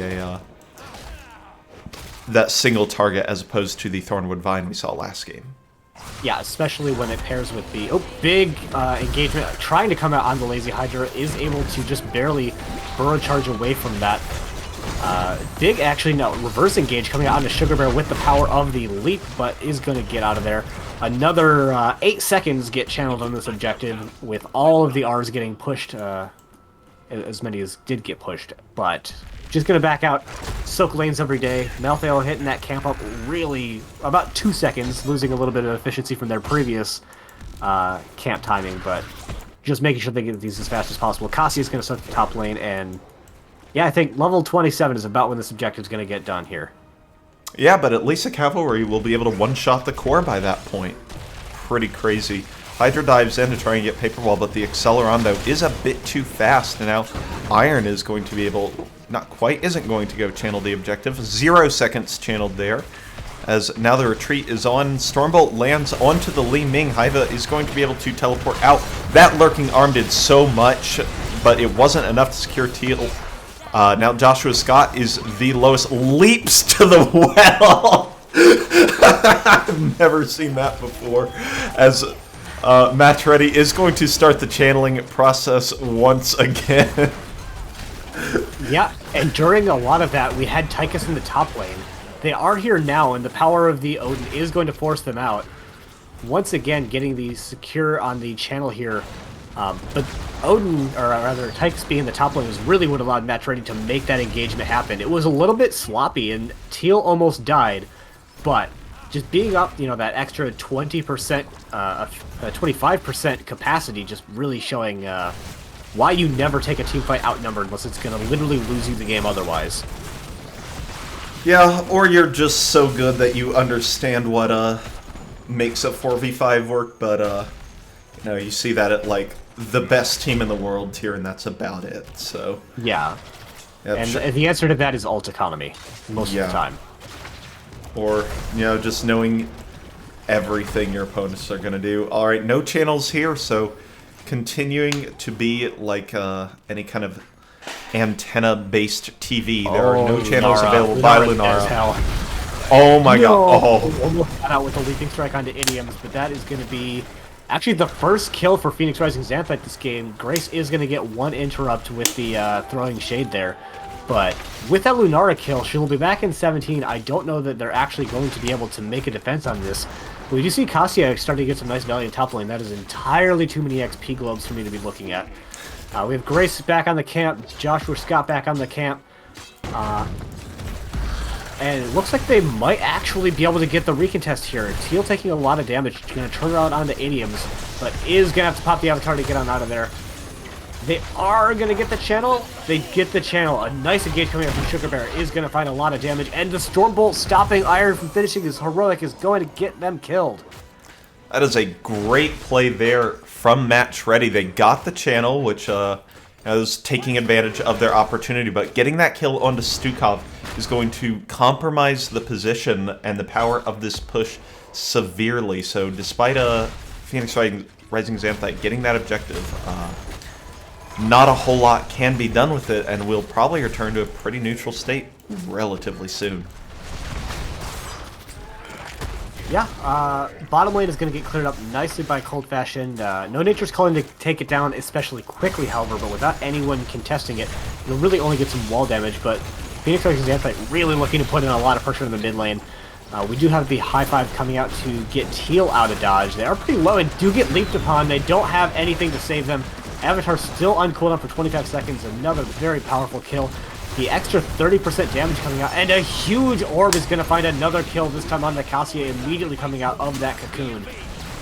Really nicely done, and really starting to snowball this advantage for Phoenix Rising Xanthite. Yeah, they weren't able to... I said Stukov's death was going to really stifle this push, but they were able to group up as 5 and really push down that mid lane with a lot more power than Match Ready were expecting, and now they're going to be able to rotate up and take this boss. The first real difference / advantage for PRX in these kind of camp exchanges that have been occurring so far, but match ready, they might be looking at it, but they definitely won't be able to get here in time.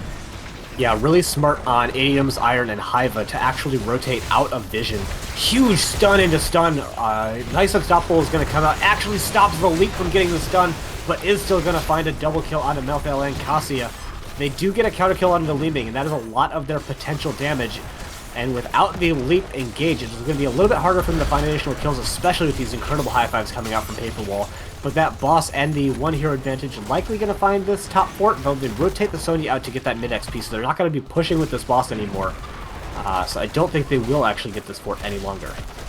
No, but they do have the capability of rotating down to bottom boss if they so desire, although with Li Ming dead, it trades out some of their scary teamfight kill potential. Top fort? Let's see, yeah, that's going down. Slapped by the boss, and that is the end of that. Level 16's now picked up for Phoenix Rising Xanthite, and yeah, pretty interesting. We do have a Virulent Reaction that is the yellow one. There are 3 Lurking Arm talents on 13 for Stukov, if I remember correctly. And, you know, sure that's right, is a good one. So, yeah, could land some of these very impactful combos as this match, or as this game goes on. As everyone's favorite second best boy likes to point out, Virulent Reaction is one of the hardest combos to actually hit in the game. But if you're able to get some setup from, I don't know, Burrow Charge into Impale, it becomes a lot easier, and then it's just one of the most powerful CC combinations in the game. With a Root and a Silence under it, it's not quite a stun, but it's very close. It's a stun for all practical purposes. The only thing they can do is auto attack and panic. Panic being the operative thing there. Yeah, absolutely. Really, not a lot can be done about it. 16's for both teams, though, so we do have parity in that regard as Match Ready goes ahead. Channels up this camp, so half of the timer was used, so 20 seconds remain, and poking continues. It's full E-build, full teleport build here for Li Ming, Hiva, but does have the poke capabilities with the Triumvirate on level 4 to reset the W cooldown, so does have that really nice objective poking capability. I actually really like this play coming out from Phoenix Rising Xanthite. I'm like, why would we ever take an even team fight when we could just not do that and continue to gain advantages on the map with our building advantage? They will have to stop their opponents from actually getting the channel, but they have a lot of ways to do that between Li Ming, Stukov, and even the Tychus with the extra grenade range on that level 1, so I could see them poking this out for a long time. They're gonna get their siege camp getting picked up now. Joshua Scott has been already picked up quite a while ago by that Malthael. Nice engage coming out onto Iron, and a huge Fen combo is gonna get them down to half HP, but without any follow-up. Stukov is one of the most capable healers of just eventually getting that health back. Big damage coming out. Oh, with a growing infestation, going to keep Teal in there even longer, but they are able to waddle on out of there as the Virulent Reaction did not land. Yep, and all of this defense is being done 4v5. Phoenix Rising Xanthite picks up their null camp. Joshua Scott rotated down to take that. Now Grace looking to take that as well, but they have to be there for this objective defense here, as it's going to be a 5v5 fight. And with half the timer down, I don't know which side it goes for. I don't believe so. Doesn't matter. It's very important. Muradin gets taken out with the leap combo. Lazy Hydra, though, is going to be the counter kill both tanks out of this fight. Now, Idiom's going to take a bunch of damage, but does survive the last rites, and both teams going to have to back off. But again, this is a very defensible position here for Phoenix Rising Xanthite if they can get the interrupts, which, of course, Stukov can. Ooh, but it is going to cost big them. Combo actually hits out onto 2 heroes. They are able to find a very quick kill out on the Tychus, and they should get another one on the Iron as well. Joshua Scott even starting to lose the 1v1 versus Grace as well. I fully expect to see Grace rotate out of here as soon as they're able to get the channel so they can start picking up that null camp. Yep, Paperwall's trying to zone out Li Ming, but with the diamond skin on 16, there's not a whole lot of impactful lasting damage that Lucio can do, so... No, he's really just there to provide vision so that Grace can dodge the damage coming out from Hiva. Yeah, for sure. So, nice job there. Objective is being channeled, and with 20 seconds remaining, 2 heroes will be dead for pretty much the entire duration of this. So, Phoenix Rising Xanthite going to be engaging... Okay, thinking better. Discretion is a better part of valor on that engage. And it goes ahead. I don't know. And They backs didn't off. actually. Lucio wasn't actually there at the time, so it was a 3 versus 4. But without a healer, they could maybe have found a blow up onto Grace. But the big thing there is Li Ming was a little bit too far on the south side. Couldn't have contributed meaningfully to that team fight. So just kind of a flubbed engage will mean that this objective will go over to match ready. And again, they don't have the greatest siege damage in the game, but plus 30 damage on from the cavalry camp will make anyone's siege damage pretty good. Yeah, some could argue that it makes it 30% better, but that is just an estimate. No, I'll leave that up to the scholars and mathematicians to debate about. Can we write a proof for this? And I'm God, almost. I hate writing I was proofs. about to say I made somebody triggered in chat, and I didn't know it was my friendly co-caster here. So Not friendly for long if you keep this up. fair Erden enough. just kind of sitting in a bush looking for an engage. Maybe going to go on to Iron as he actually does get scouted. Not going to find it as there's a nice disengage coming out from the Lazy Hydra. Huge Valkyrie, but an even huger virulent reaction is going to find the counter kill onto Murden, but they find the Anubarak as well. And trading at the tanks almost certainly has to favor the team with the big chunky damage in the form of that cavalry, but it will be going down relatively quick here. Yeah, tanks survivability is optional this game, as it's basically tanks go in, or teams go in, no tanks walk out, is the story of this game so far, but it looks like Match Ready want to try and sneak this boss. Let's see how the... I think that Phoenix Rising Xanthite wanted to defend this boss take because Joshua Scott was in bottom lane and they hearts that they could get here for this defense. And Match Ready deciding they don't want to take an even team fight and opting to just go take their siege camp instead. Yep, good choice there, I think. They definitely would not have had that done in time. Level 20s are online for both teams, so we've got the No One Can Stop Death, the Intensifying Toxin, Rewind of Murden again. This time we have the House Party from Lucio and Rockstopper on the Cassia, so pretty impactful. I mean, most 20s are impactful, but these are especially good. One thing to shout out is the Imprisoning Light, the Valkyrie upgrade coming out on that Cassia. That is Cassia, not Rockstopper. Yeah, so roots and silences anyone hit by the Valkyrie, and not just the target that is impaled by it, but everyone that it hits on the way in. So makes that heroic a lot more impactful. Lazy Hydra is just going to get melted here. Does have the reset, but is going to get blown up very fast. Grace is low. The huge lurking arm on the point is going to get a lot of value. We do have the Ming sets coming in, blinking in with that Cannon Calamity, finding tons of damage, but that is going to be the boss going over in favor of Phoenix Rising Xanthite. Joshua Scott is going to get taken out as well, but Hiva looking to find the Murden, doesn't find the Murden. They trade out 5 for 2, but lose the boss. I think that has to favor Mash Ready. Yeah, I think. I mean, that's game over if they don't get the boss. Hero of that goes to... hero of that goes to the Stukov. I like that the Malthaels are like, yeah, I guess I'll press this button halfway through my death timer so I can go help the objective. It helps the objective. They can also take that camp now that it's available. So I really agree with using the no one can stop death here, even if it was partially through. So they can get this initial, probably 30, maybe even 40 seconds before their opponents can really mount a defense if the rest of the team comes to defend on here. Teal and Mr. Cold Fashioned are going to take this camp instead. So if Phoenix Rising Xanthite are very quick, they can maybe try to make a defense here before it's 5, but it does not look like that's what they're playing. Yeah, it definitely looks like they're just going to go ahead, poke out this objective just a little bit to prevent the easy retake from the minions, but not looking to do a whole lot with it. The retake is done by the minions, so 13 seconds left on the timer, and Lazy Hydra does not make an engage happen while this is going on. So, yeah, full 5v5 team fight capabilities again, and... you know, fights have been going. The last fight went well for Match Ready. Let's see if they can duplicate the success, or if PRX is going to find a little bit of a better angle and make the next one work. Yeah, we do have Joshua Scott taking this null camp once again. If Match Ready are able to identify that, they might try not to take this camp. It's the hardest camp in the game to invade, but they can maybe try to make a play for the objective. We have Paperwall trying to do it now. I'd like to see Teal playing a little bit more forward so that they can try to zone out and maybe get someone to channel, or at least force Phoenix Rising Xanthite to push buttons as interrupts that, they go out to interrupt the objective, but they're not going out to actually hit heroes necessarily. Yeah, that does seem to be the case. Level 22 now being picked up for both sides, so no scaling advantages coming over. I think as far as defensive positions go, this is a little bit more defensible for Match Ready just by the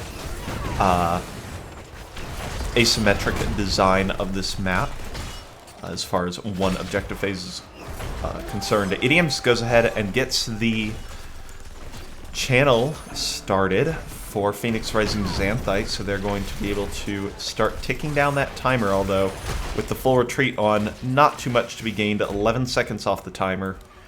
And yeah, teams just playing very cautiously, trying not to force a fight that would cause them to lose the game immediately. So a wise decision there. Yeah, whereas most maps in Heroes of the Storm are mirrored across the Y-axis, this map is actually mirrored across the origin, being flipped both horizontally and vertically. Huge lurking arm coming out, hitting onto several members, but that is a very fast blow up onto both the Leeming and the Tychus. All of the damage is dead for the members of Phoenix Rising Xanthite, blown just completely out of the water by Match Ready as they find that follow-on kill onto Stukov. They will get the channel, but look to see the rest of the team just starting to push down the bottom line. They should leave one here for the channeling, and everyone else should just be pushing down buildings with their man advantage. So as you mentioned, the Imprisoning Light was the pretty insane talent there. I mean, what can we say more about Sugar Bear's Valkyries this series? They are game-winning in such an incredible manner. When that Valkyrie connects, it releases a wave that roots and silences. That is the virulent reaction equivalent for 3 seconds. That is an insane amount of time. And it hit the Li Ming and it hit the Tychus, so the DPS were deleted immediately from that. And that just, I mean, killing any two of a type of hero is just a fantastic way to secure a team fight instantly. Yeah, the game is definitely not over yet, but it's a pretty dire position for Phoenix Rising Xanthite to defend. It's a defense they can make, but I don't think they ever make it and keep all of their, keeps alive. So, Match Ready could definitely end here. They've been playing a little on the conservative side during this series. I wouldn't be surprised if they were just happy to take all of the keeps and then maybe try to rip a boss. Bosses are available in both lanes, but I would like to see Match Ready try and find a pick with what they have available, but it doesn't look like they're going to get anything. Although they are going to make an engagement happen here. There's a huge engagement going on to both Hiva and Idioms. Hiva's the first to fall. Idioms is going to survive. Cold Fashion is able to escape as well, but the court is falling very fast with no armor, and that is going to be now the 2-1 advantage in favor of Match Ready. And a trend 3 Cassia games as the winning hero. So, banning Cassia. Do we see it? Do we see it? I mean, that is, pretty good. No abuse on a Lucio bug here. We've got the legal house party talent here at 20. This is the talent I would have expected to see. Yeah. Normally, the Summer Anthem was a surprise pickup for me. We did have the Intensifying Toxin getting picked up this game as well, and you could definitely see that. I don't know how much you could really see that because a lot of those 20 fights were over incredibly quickly, but you generally can see the extra increase in damage is very impactful. Yeah, just Sugar Bear's blind Valkyries joke on Imprisoning Light because it blinds heroes when you hit off of it have really been incredibly impactful this series. It's hard to overstate how much value they've been getting off the Valkyries. Oh, Ectar, you typed in chat before the game ended on stream. RIP. RIP. RIP. Spoilers. Yeah, I mean, Cassia, top siege damage and top hero damage. I mean, to be fair, I'm the co-caster. I can just type in chat while the game's going on because I don't have to control the camera. Yeah, true facts. I'm going to type in chat, and the game's not going to end. I'm going to bait everybody. You just watch it. But yeah, Cassia, top siege damage, top hero damage, 3 games in a row. I mean, for the team at least, this was the first time that, even any players match up. But like, wow. She's a good hero. That's the top tier commentary that they pay us for. Wow. They're getting everything they paid for is, wow, that's a good hero. So, I mean, what do you want? What do you want? I can go on about the numbers. I can go on about the Valkyries. But, I mean, in the end, Cassia's 3 games, 3 wins, easy peasy. So, shrug. Also, Lucio, 3 games, 3 wins. Hold up, because it's been Lucio first picked all 3 games. Yeah. So that means Lucio Cassia on the same team. We need more variables to be cut out here. And we might cut one of them out on Garden of Terror. Ooh, we are going to get the Garden of Terror. I wonder if this means we'll get another TLV band coming out from Match Ready, or if maybe they'll get to sneak on in there. Well, I don't think the Abathur ban would be a thing. So maybe they ban Cassia? Maybe? Maybe? It is unclear what the teams are going to do, other than definitely keep Cassia up, because that just is apparently the agreement that they've made. I'm cool with having, just a tacit agreement to always let Cassia in, always pick Cassia, and then always win with her. Yeah, I mean... That is fair. If we had an observer, neither of us would have to actually control the camera, so both of us could type in chat, but...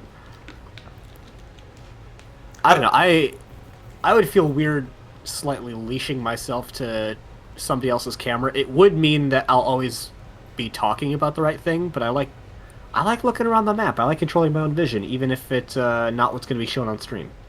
Yeah. And I have done observing before, actually, and I definitely know the value in observing. We just didn't set it up beforehand, and I feel comfortable enough doing it on my own, but definitely something for the high-profile stuff. So yeah, thanks everybody for joining us, by the way, as we're setting up for this game number 4. We've got a whole bunch of people here for our Div A Grand Finals, and it's pretty exciting. Little known fact, 7thAce has also done observing for Overwatch, and Overwatch has kind of a terrible observing system because horrid. as of the last time that we spoke about it, there's no way to leash your vision to an observer, even as another observer. No, oh, it's terrible. Don't get me started. Unlike StarCraft, unlike Heroes of the Storm. Oh man, it's frustrating. Maybe Overwatch 2 will do it when it comes out again in 2028. Speaking of Overwatch 2, do you see that it's going to be 5v5 or 6v6? Yeah, that's kind of wild. And they deleted a tank role instead that surprised of... me. Yeah, because I would have expected maybe a support to go. Yeah, I was thinking, you could go tank, rework some people into bruisers, do the 2 DPS, and then a healer. But instead, they're going to solo tank, double healer. Now, I do like the double healer because you do get more peeling for the healers in this case. Dive is extremely prevalent in Overwatch. So, having a healer to heal the other healer is probably more important than in Heroes. But at the same time, I think it's neat. Overwatch's lethality being as high as it is, I feel like you'd get more value out of having 2 tanks than 2 healers in a 5-player setup. Yeah. Granted, I haven't played Overwatch in 2 years, and I've never really watched it, so this is going off of old information, but... just for those in the chat, just killing a little bit of time, we do have a couple of players going to the bathroom, so just kind of filling airtime at the moment. I mean, I didn't intro it as the Ace and Ectar, here's the Stormcasting podcast, but we do just kind of talk about things as we go along, because, throughout the course of the season, you do have some games that run long, some pauses, and everything else. Match Redu is ready, as I hear, so we will be getting into this game number 4 here on Garden of Terror. So you did mention some games going long. Did you know that Season 11 has had the single longest NGS game since at least Season 3? That's as long as Stats of the Storm information goes back. How long is that game? 41 minutes or something?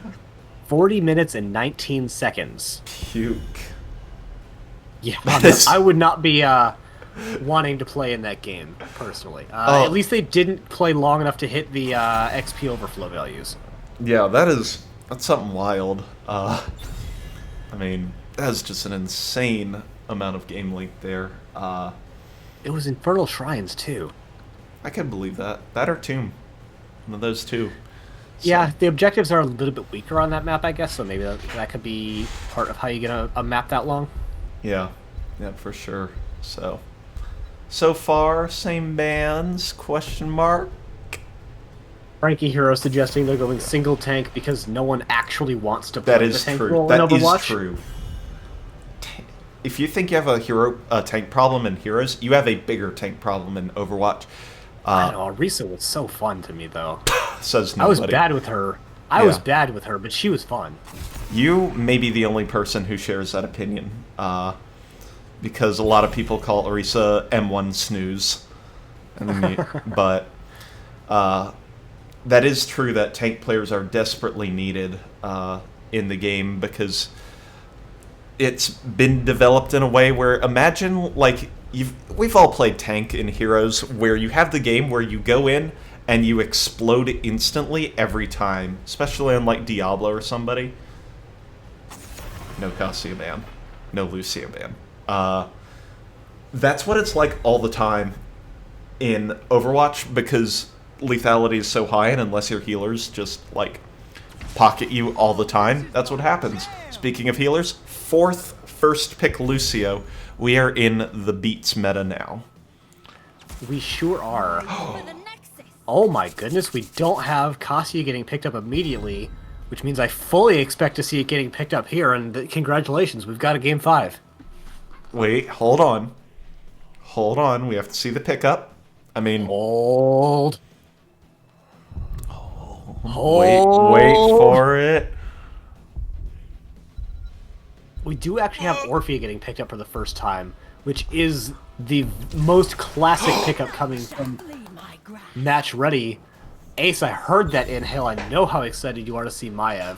Of course. But they've lost. we could have a Cassia getting banned out here. I know, we could have a Cassia, and then it would just be automatically over. We wouldn't even have to, play this game.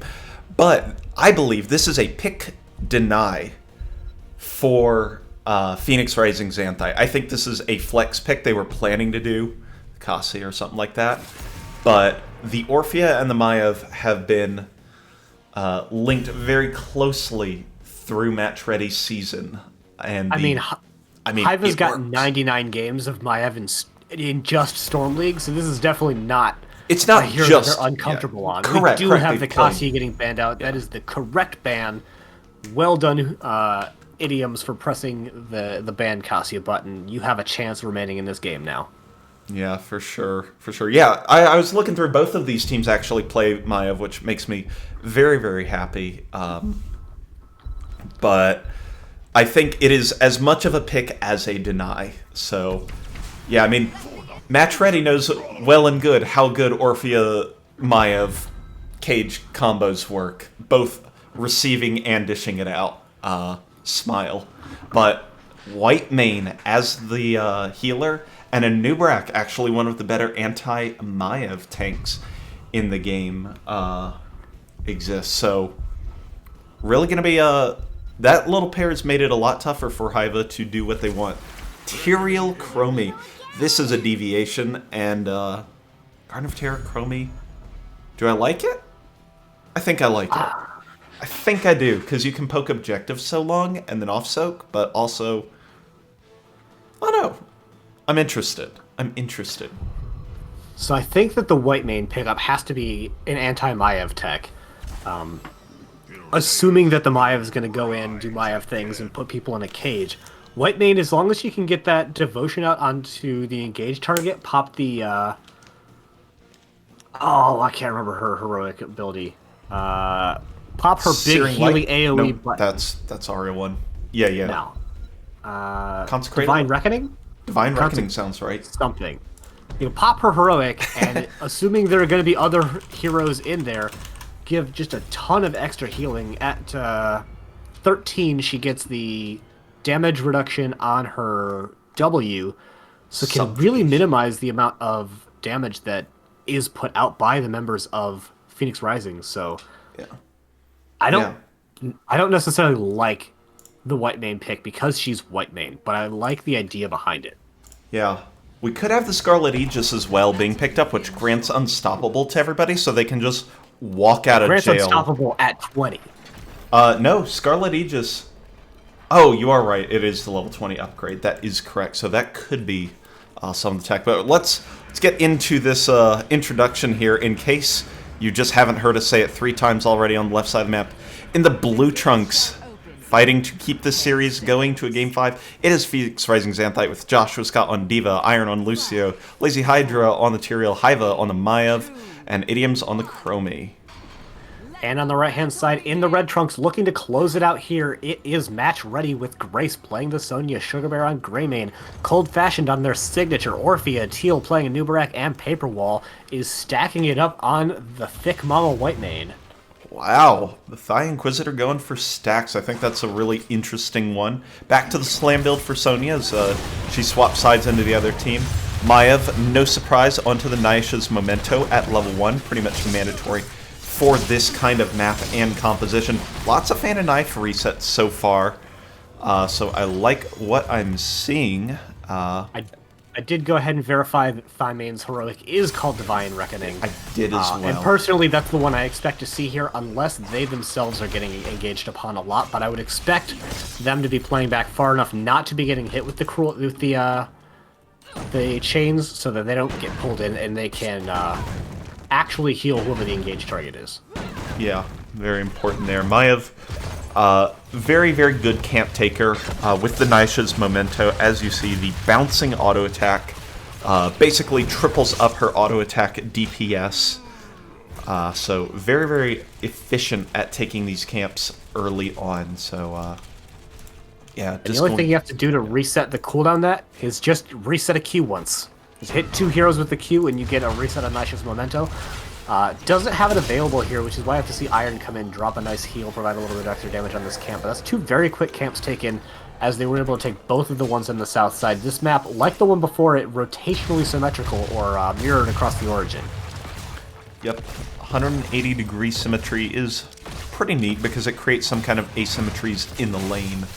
For example, the off lanes have Bruiser versus Siege camps, so interesting there. 3 heroes in the bottom lane for both teams right now, fighting with those Bruiser and Siege camp. Sugar Bear a little bit low as Paperwall pops the what was named Fanatical Power. Is it still Fanatical Power on trait? It is still Fanatical Power on trait. Okay, it's called Zeal. It doesn't have a special name, but Yeah. it'll be called Fanatical Power. A little bit of a build deviation once again coming out from the Sonya. We're going into the Hurricane, giving you the reduced cooldown on W and root removal. There are no roots. There are in fact no roots, but there are slows, and it also removes those. Yeah, and the cooldown reduction's probably the most impactful part of that. Nice Fan of Knife resets again, so Naisha's available for taking camps in the future. And Tyrael going to be able to help the team escape. Iron's going to actually retreat the other way, and with the Accelerando is going to be able to push off and leave, but the space afforded is going to let Paperwall just channel this first seed and then go about their way, working towards level 7. Joshua Scott's going to take a bunch of damage, and boosters are down. Diva Bomb can go off, going to tether Teal back towards the tower. God, that's so many T's. I think it's run down by the Chromie and the Diva for first blood for Phoenix Rising Xanthite. Yeah, I was going to say before that I think that it was a nice little advantage for match ready, leaving Sonya in the top lane the whole time, but with that kill, losing out on a lot of the potential tempo that they could have gotten with the 5-man rotating around in the mid lane area. But Engage potentially coming out with Joshua Scott. He does scout that Grace and Cold Fashion are on this camp. They have not seen Paper Walls, who does once again pop the Fanatical Power just to get one little what's it called, Clemency onto the Sonya, but actually breaks it before the full channel duration. Rest in peace, Healer Tears. Iron's actually going to go and try and get the boop. Isn't going to quite connect there. So, no harm, no foul there. For my white main play, D and R inextricably linked together. There is no time where I use D without R and R without D. Yeah. White main definitely a DNR, do not resuscitate kind of a hero. We did have the objective getting picked up by Phoenix Rising Xanthite. Maiev looking for an engagement, but not quite able to find it. But we did have Greymane in the bottom lane the whole time, ripped down the entire front wall and the well, looking to get some damage in on the actual fort as well, but should be able to disengage before Lucio and Maiev are able to get here and punish their overextension. Yeah, about that. Lucio's here to punish an overextension, has a reverse amp to cause a slow, then Chromie's Mobius loop at level 7, and now the slowing sands are going to result in Greymane's death. Stayed around just a bit too long, and that's going to, for all practical no! Cold Fashioned, you monster! Drops the spray afterwards, too. I mean, that Lucio just got dumpstered. What a bush gank right there. Solo play from Cold Fashioned. That's a hero kind of play because that's a given objective otherwise. Yeah, we do have Teal finally coordinating correctly with these minions to get them off of their healer and get that channel relatively quickly. That's another one of the hallmarks of once you start getting to mid-high level play is on these maps, not killing the minions, just corralling them so you can get the very quick channels. A lot of times it doesn't matter a whole lot as the enemy team will either be there or not. But there are times where that just, 2-3 seconds really does matter. And, like a lot of competitive games, Here's the Storm is a game of inches. And if you're just able to take a couple more than your opponents, it can often be a lot to really get you into that position to just win the game outright. Yep, true. Haiva goes in with Shade of Vengeance, but doesn't decide to commit to the engage. We do have the Warden's Cage here for Maiev, along with the Sanctification High Five, Slowing Sands, and the Micro Missiles, which are all pretty standard across the board, I would say. And then Leap, go for the throw, the Eternal Feast, Cocoon, and Unknown for Whitemane, so waiting probably the most contested ult choice, I would say. Yeah, I would tend to agree. We do have the Intercession, which is very expected in this comp, and we do have the Divine Reckoning. So really looking to disengage Maiev shenaniganry. Yeah, Maiev shenaniganry. We do have Maiev shenaniganry, and we do have a Sanctification, which actually prevents the damage and therefore the healing coming out from the Divine Reckoning, but Teal is able to get out of there. Cold Fashion pumping in some good damage. Sugarbear actually finding the kill with the go for the throw onto the Maiev. And, both Bruisers are just going to kind of duke it out on the top lane. But it should be Match Ready's objective to win here if they're able to use their man advantage. Well, they couldn't actually. Paperwall ended up hearthing there, so priority is for Phoenix Rising Xanthite here. And I don't think there's actually going to be an interrupt, so 2-2 on seeds now. So the next seed, which could have a talent tier disparity involved with it, is going to be very critical. Yeah, I want to check out the XP numbers just to see where this XP differential is coming from.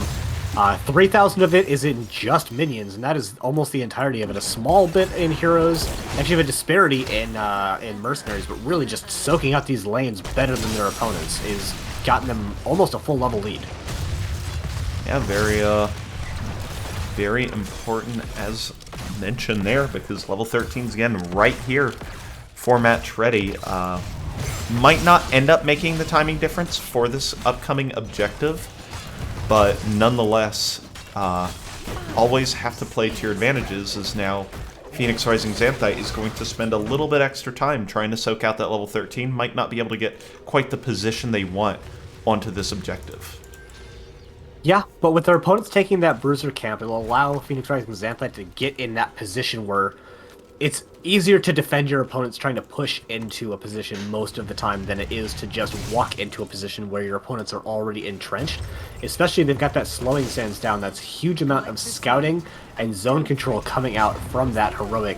It'll make it a little bit harder for the members of Match Ready to come in here, but come on in here if they are looking to do is Idiom is actually relatively low.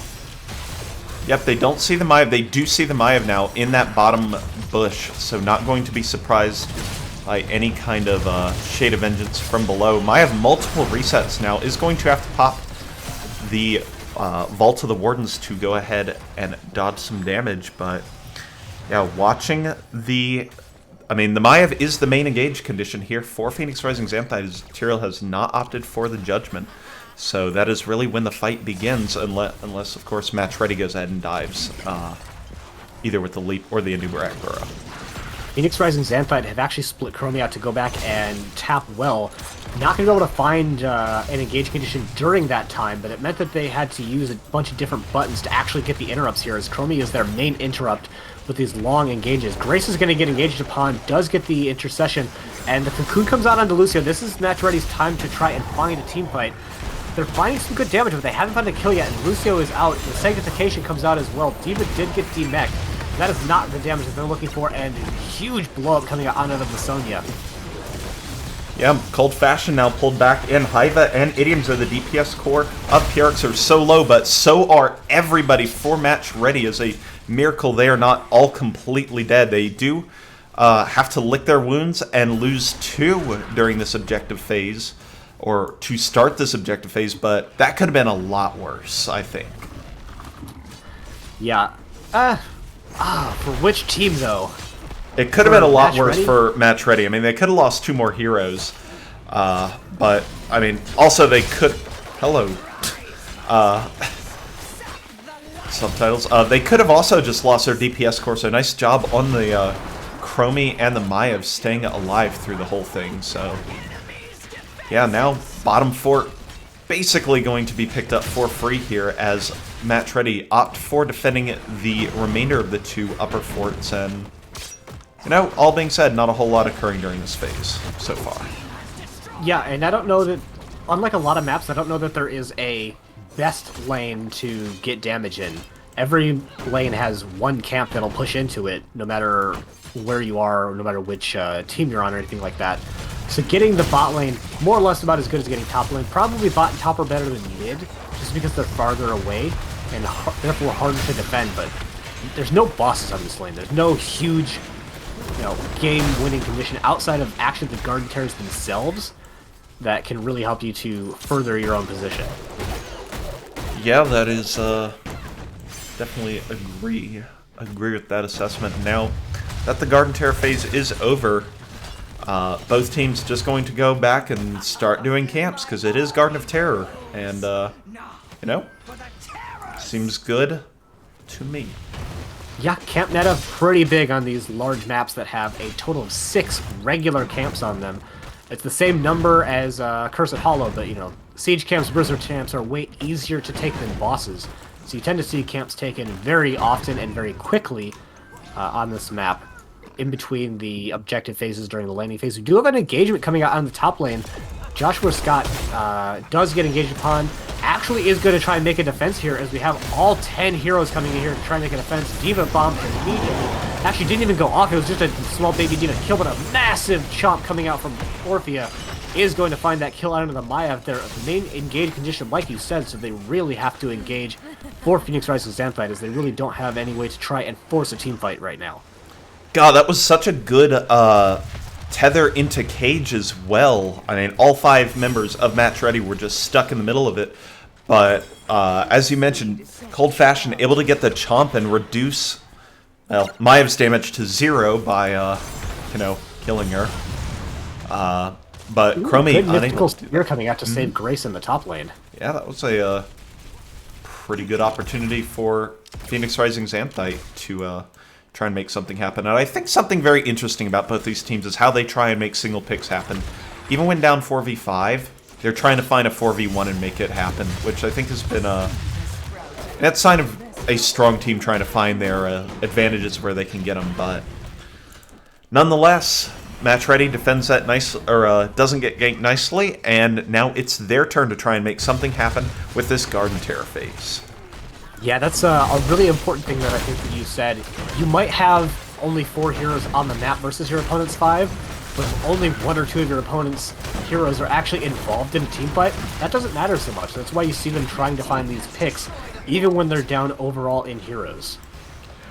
Yeah, definitely. Mid fort is forced down quickly by Match Ready. Top fort is going to go down as well, as is undefended at the current moment. And now the fight will be focused into the mid lane here. Zanubrak burrows through, but doesn't deny any kind of engage here. And middle terror now cleaned up as we shift focus up to the top lane. Yeah, we do have all 3 forts going down for Phoenix Rising Xanthite. The Web Weaver up here, or the Garden Terror rather, only at half health left, and it doesn't provide almost anything in these team fights. Like, really no one at this level should be getting hit by raw Garden Terror stuns. That's why you don't see them trying to fight under these like you do some other objectives that are more impactful in the actual team fights, which is why Match Ready, they take their win, they back off all the way to their side of the map where they have a camp coming out right now. Yep, and it's back to camps. About a half-level lead here for Match Ready as they're going to try and make it to level 20 first. However, these very pushed-up waves are going to make it difficult for them to soak out as efficiently as Phoenix Rising Xanthite. So instead, they might be looking for a hard engage here, but not going to find it as the Chromie Vision was just enough to stall out on time and prevent that from happening. Yeah, both teams just kind of sharking around, seeing if they can find their opponents out of position.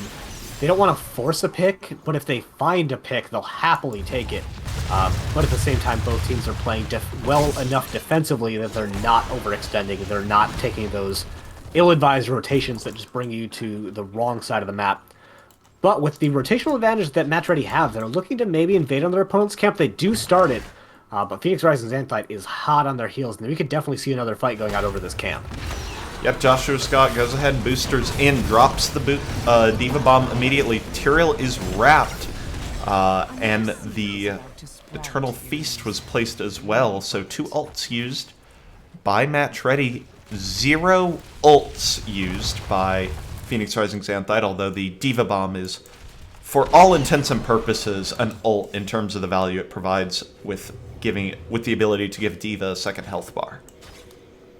Yeah, it's been a while since I mentioned them. We've got a couple of talents. We actually have the Lashing Out, which reduces the E cooldown if the second hit of it actually lands, as well as the Radiance. I was really expecting to see the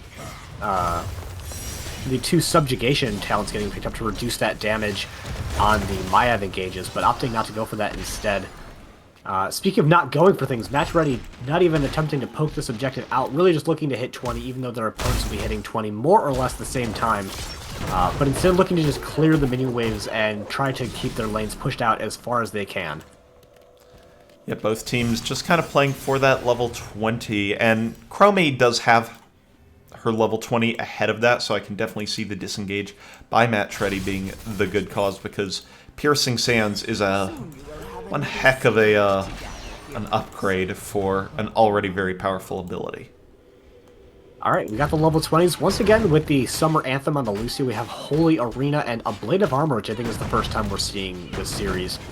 As well as the Shadow Orb Huntress from the Mayav, giving her that increased movement speed and attack speed on level 20. Mayav not known for her super impactful level 20 upgrades, as all of them are just active abilities as opposed to upgrades to heroics.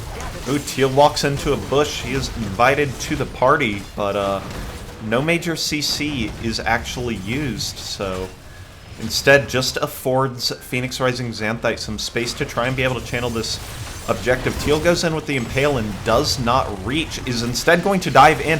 Hiva is the dive target, but pulls everybody into the Ariat Crater where Chromie is taking a nap. Diva's already taken out. Holy Arena used by Tyrael, but now everybody is clumped up, and Phoenix Rising Xanthite is on the run, down a player and down in health bars, but they will be able to mostly escape. Big shout out there to Judgment Day, getting pulls on multiple heroes, keeping them in that area longer, not just for its own damage, but for the damage that the rest of the team is able to deal, and just putting out, very likely kept Diva from actually getting out of there. I assume that's just one of your little miniature crashes, and you'll be back shortly. Heroes of the Storm is in fact crashing for me. Click on that wait for program to respond, and you're going to have to carry the cast more or less until I say so. Sounds great. No problems here, as top keep was looked at and poked at, but Chromie's really good. Hive actually looking to make an engage onto the Greymane, but I think either didn't pop the W, or more likely got the auto attack burned at some point. So does not end up getting the tether. That would have been a very big pick, and I definitely agree on the decision to go in. But instead, Match Ready going to run down here and work on taking this seed, which they will uncontestedly. Is that a word? And Phoenix Rising Xanthite going to go ahead and opt for priority on their camps.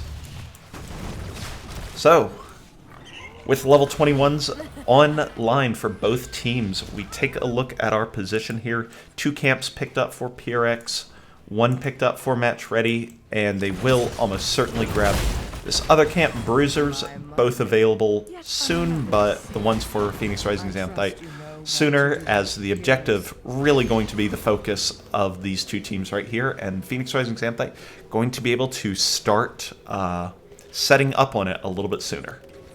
They are, but it's also on their prerogative whether they even want to fight over this. Clearly, they have stated their intentions with that slowing Sans area getting put down. They want to take this fight as they already have 2 objectives. Their opponents only have 1.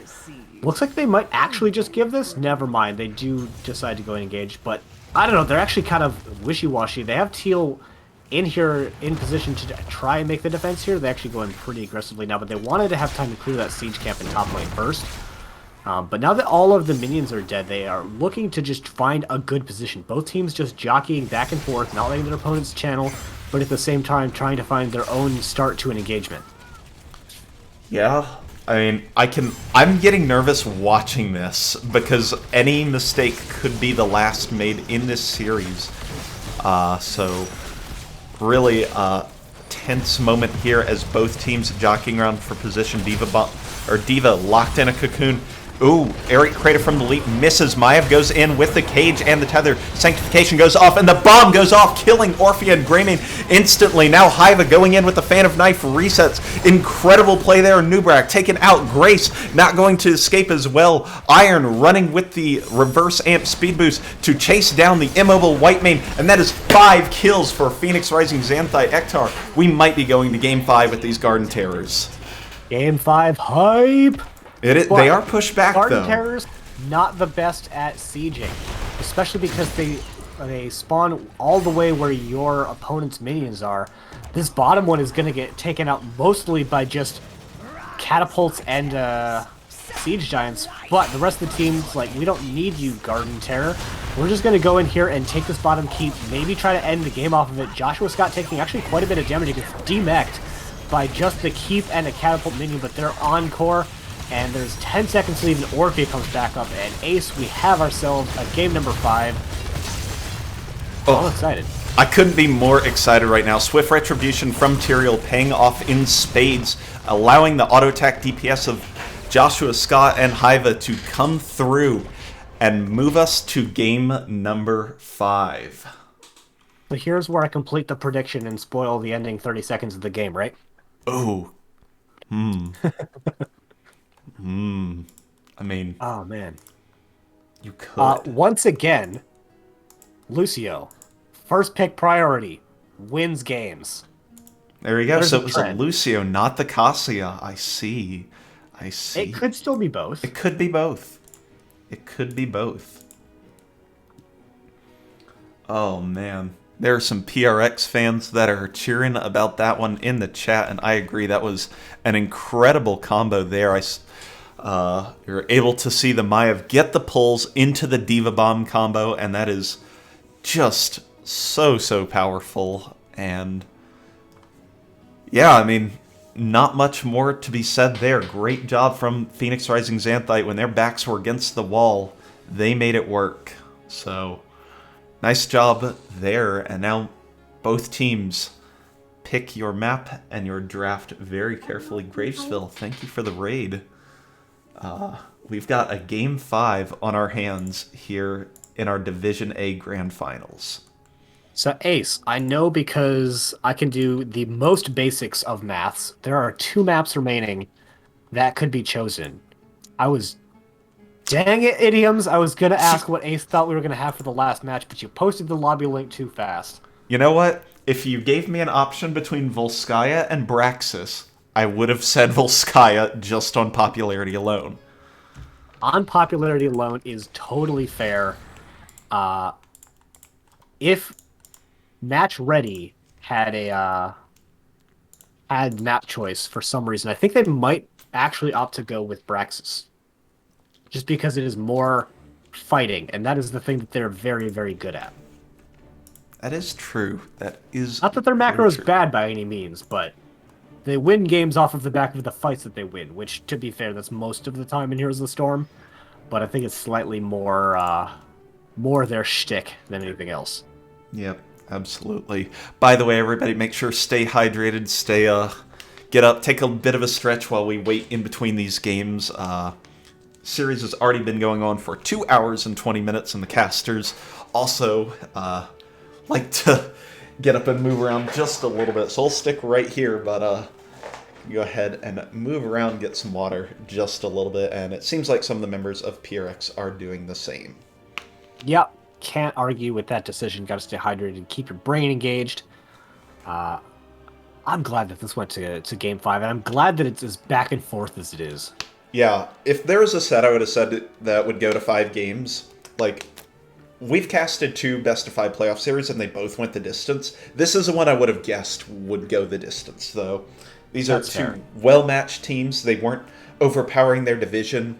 They've worked through a lot of, ups and downs. I mean, neither of these teams have flawless records by any means. So, really, a really exciting display of amateur Heroes of the Storm play. These are your a lot of Diamond and Master players here in Div A. So, not peak pro content, but, a lot of people can relate to this, and it feels really nice to be able to watch these. Good enough to carry my heavy ass in Storm League is a lot of these players, that's for sure. Absolutely. Yeah, first pick so far, 4 for 4, as you see the little checkerboard pattern across this. Do we get the 5th one, or are we going to get what I would call the break point here for Phoenix Rising Xanthite? So, all will be told in the next half hour. I would really like it if Match Ready won, purely so we could have the perfect synergy. Yeah. On that map pick screen that we have. Mm-hmm. Yeah, that is It'd be very satisfying to look at. Indeed. So, yeah, teams are ready. Oh, never mind. We have somebody BRBing 2 minutes. So, yeah, go ahead. Again, just unexpected bio. Better unexpected now than once you get in game. I both really want to know what that means, but I also really don't want to know what that means. Don't worry, his pants are okay. Well, I'm going to assume that meant they thought they were fine, and then, hold up a second. But, yeah, a little bit of that IBS coming in. It's a tense series, I understand. Mm-hmm. That is, very true. So, chat, what would you like to see out of this game? Game 5. Make sure to root for your teams, cheer them on. As a team who's played in here for so many seasons, I love being able to look back and see all the fans in chat rooting for whoever they are. So make sure to show your support, give them your energy for this game number 5 in our Div A Grand Finals here. And couldn't ask for a much better series. You know what I'd like to see? What would you like to see, Ectar? Ever happen? I would like both teams to have a gentleman's agreement, no hero bans, just go in full both gas. teams full powered, gas all the way. But teams want to win, and banning out your opponent's really good or really popular picks is a strong way to do that. So I don't expect to see anything of the sort here, but I do like the idea of seeing both teams playing at their peaks. Speaking of bans, do you think we're going to see a change? Lucio has been first pick 4 games in a row. Cassia has existed in 3 of them. Mayav now made an appearance into this series. Is that going to be a pick deny? Are we going to see Orphea again? Are we going to see some other heroes being picked up? Do the teams go standard? Do the teams go something kind of off the wall? I'm mainly curious about the bans, though, in the first couple picks. Yeah, we had, I think for the first time, the Orphea getting picked up, and it lost. So I don't know, but obviously it's still a hero that they feel very comfortable on.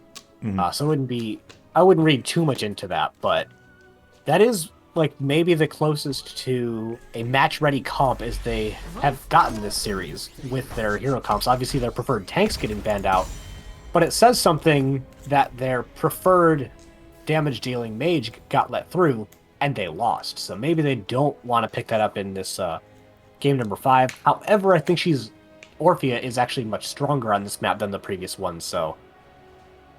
Yeah, I mean, she doesn't have to deal with the camp-taking chores nearly as much. So. And I think that the team fight objective areas are dimensioned more favorably for her as well. Yeah, I could agree with that to an extent. Especially the objective themselves. If you move off the objective, you do have a lot of open space, which I don't think Orphea does particularly amazingly in, but if they're able to get in first, just those like sort of peg-shaped walls that cordon off the entry points of the objective make it really easy for her to land her Q hits and her damage combos. All right, so we do have a change. Yeah, we do have the deviation with the Deathwing being banned out here. So I assume there's some scouting into that. So let's go pull up this good old hero's profile again and see what's been done on Volskaya for these teams. So are you going to get Phoenix Rising Xanthite then? I have them both up, but I don't see any data for PRX on this map. Ooh. No data found. Now that is ominous. I like the Deathwing ban anyway. I think he's really strong in this map. Yes. Just in general, and if you end up going Mage Deathwing, he can really stop a lot of the engage type comps that Match Ready have shown a proclivity to play. Oh, this is my jam. 5. Match Ready going in with the 100% win rate Lucio in this series, so really looking to finish out that checkerboard pattern. Yeah, first pick, 100% Lucio as well. That's one of the most significant statistics is how Lucio's made it through. Even without his level 20 ban, we've got Mayav and Tyrael again, so already Phoenix Rising Xanthite showing that they want to do something in a similar vein, maybe not the exact same, obviously, but in a similar vein to last game. And it worked for him. For the Nexus. We do still have the Orphea getting picked up here. Again, not terribly surprised, but just showing that they are, in fact, confident on the style that they've played so many times before. That just because it didn't work once doesn't mean they're not willing to draft it again. And, I mean, this draft looks very similar to the previous one, and outside the very late game teamfights, I think that it looked really good for them for a large portion of the game. Yeah, I would tend to agree with that, so I'll have a lot to add to that. I definitely agree. Sonya, always impactful, well-rounded at everything, so seems good. Zeratul banned out. I don't know if Match Ready plays Zeratul. They definitely play Zeratul. I remember seeing that a little bit earlier when I was doing my scouting for an earlier map. Okie dokie then. They have played him 3 times. Versus Menaval, versus Nature's Cure, and versus Boosted Bonobos once on this map, I think was the Menaval game, so seems good. I mean, Leap is an automatic follow-up to Void Prison, so a good hero to take out of Sugar Bear's hands, and Cassia still remains available. Man, Match Ready have played a lot of Malthael on this map in particular. Yeah. Doesn't look like they're probably going to be doing that here for obvious reasons. But but they have found a lot of success with it. Actually, the Hogger getting through for the first time this series was banned out previously. I think every game before this one, instead opting for the Deathwing and Diva bans. So Joshua Scott finally going to get on that Hogger, and we'll see if there was a really good reason that he was banned out for the 4 previous games.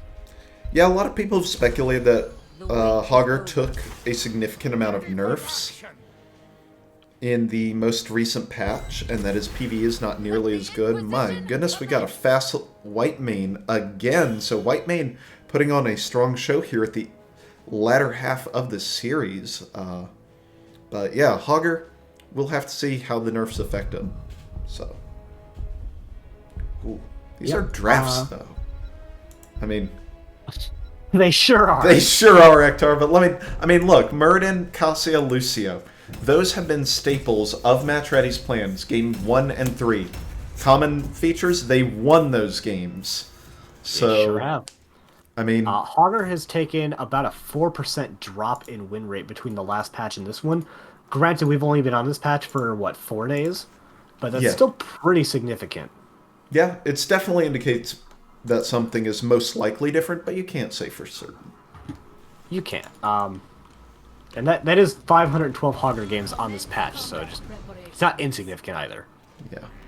All right, for the final time this evening, get comfy with us, get excited. This is game number 5 on your Div A Grand Finals. On the left side of the map, in the blue trunks, we have Phoenix Rising Xanthite with the Lazy Hydra on Tyrael, Joshua Scott on the Hogchamp, Hiva on Maev, Idioms on Chromie, and Iron on the White Mane.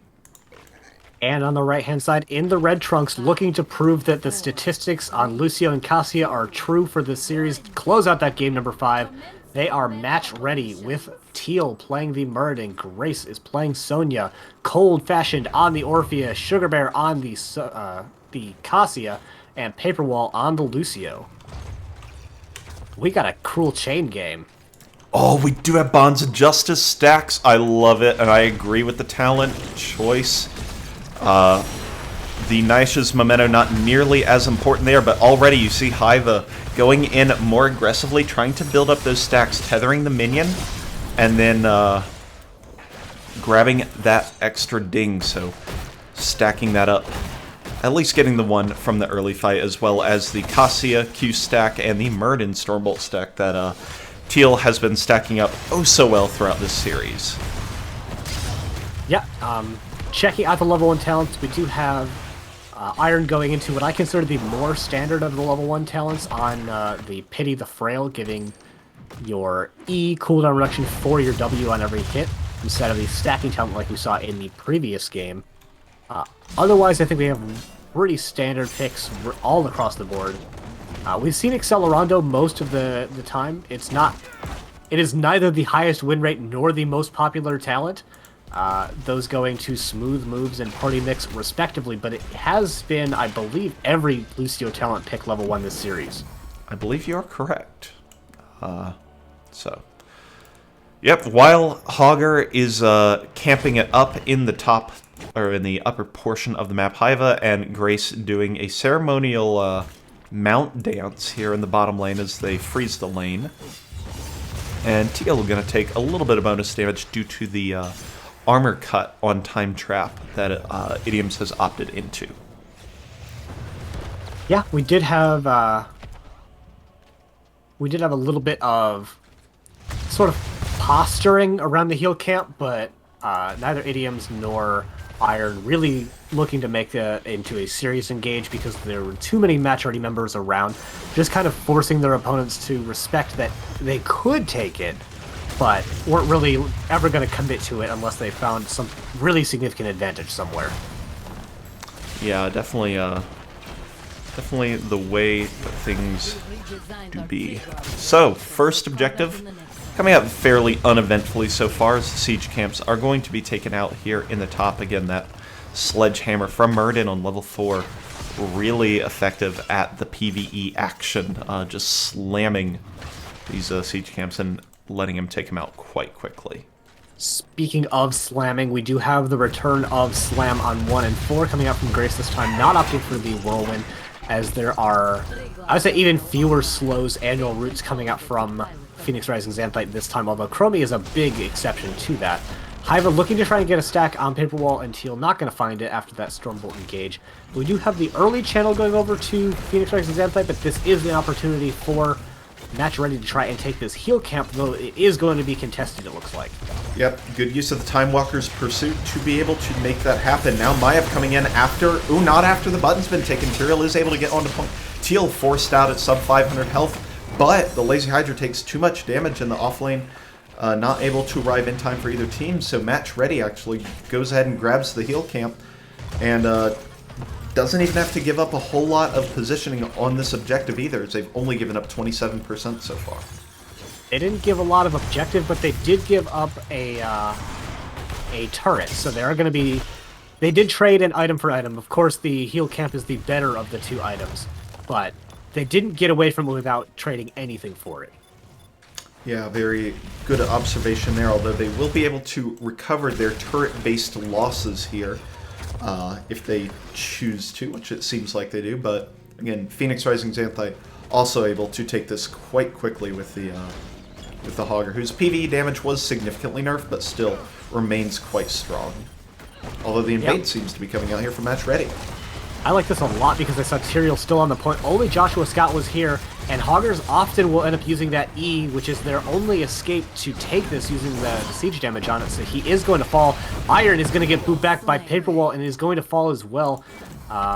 Did once again give up a turret-based advantage to acquire another turret-based advantage, but in this time trading 2 kills for it as well. But there will be plenty of time for Phoenix Rising Xanthite to make a recontest. However, they will likely be down that very critical level 10. So I don't know how much of a recontest they're actually going to try and make. Yeah, also Match Ready did have to burn their heal camp during that as well. They invested that to get the kill, but I mean, it's going to grant them a Triglav Protector. Because they picked up these level 10s, we've got the Valkyrie again. One of the biggest playmaking ults of this entire series, as well as the Avatar, High Five, and the Leap, all standard across the board, and probably the Eternal Feast from Orphea. I think, Nope. Nope, okay. I was going to say Cold Fashion takes that ability more than most, but not the case here. Yeah, we did have Tyrael just stepping in a little bit, seeing if they can stall for a short period of time, but decides that they do not want to do that. They're actually going to take the Triglav into the bottom lane and set up for the third objective. They do have Sonya in the top lane so that they can try and get that damage there. I think this might actually be a really smart play. Because they have that camp going once again. They have the Sonya up there. Augur won't be able to stop that from happening, so the Triglav is just looking for the damage it can get in mid and bottom, while Sonya gets the damage that they need in top. Yeah, I like this play a lot. I'm going to go ahead and continue to stack onto the Triglav, and the well does go down to the top, so the standard Triglav function has been completed. And there goes the rocket-powered fist to try and get something. But yeah, so they actually set up for their third objective as well. They're running all over the map, and you know, they don't have anyone that can chase especially well. Like, Maiev can do autos, which are fine, but her actual single target damage over a large health pool like this isn't very good. Neither is Tyrael's. Chromie can't really chase effectively, and because of that, they're just getting value all around the map. They're almost going to get all of mid-fort, which is way more than you expect out of the first objective. They've gotten all of the wells on the frontal buildings, and I think they're in a great position to continue their momentum in this game. yeah, they really do have an opportunity. Almost took out the entire mid-fort there was Match Ready as well.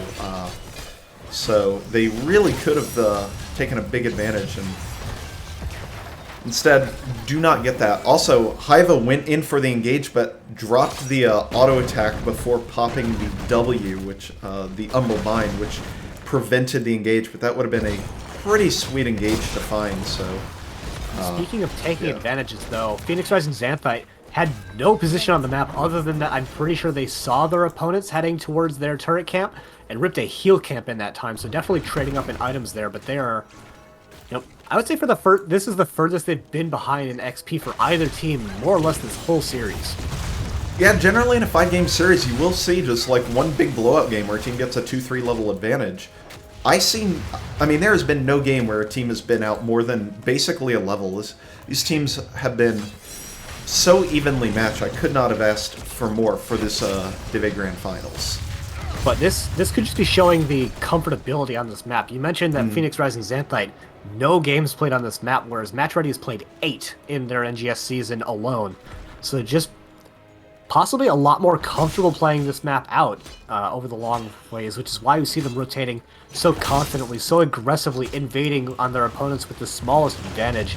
And that's gotten them, it's down to a full level lead at this point, but that's more of an advantage than we've seen at most phases in this entire best of 5. Yeah, and it came down to, I mean, Phoenix Rising Xanthite had to pick the map, and there are only 2 options remaining in this pool, so they definitely had to take well, we don't want Braxis, so I guess we'll do Volskaya, but it may be, but they're just not as comfortable on this map.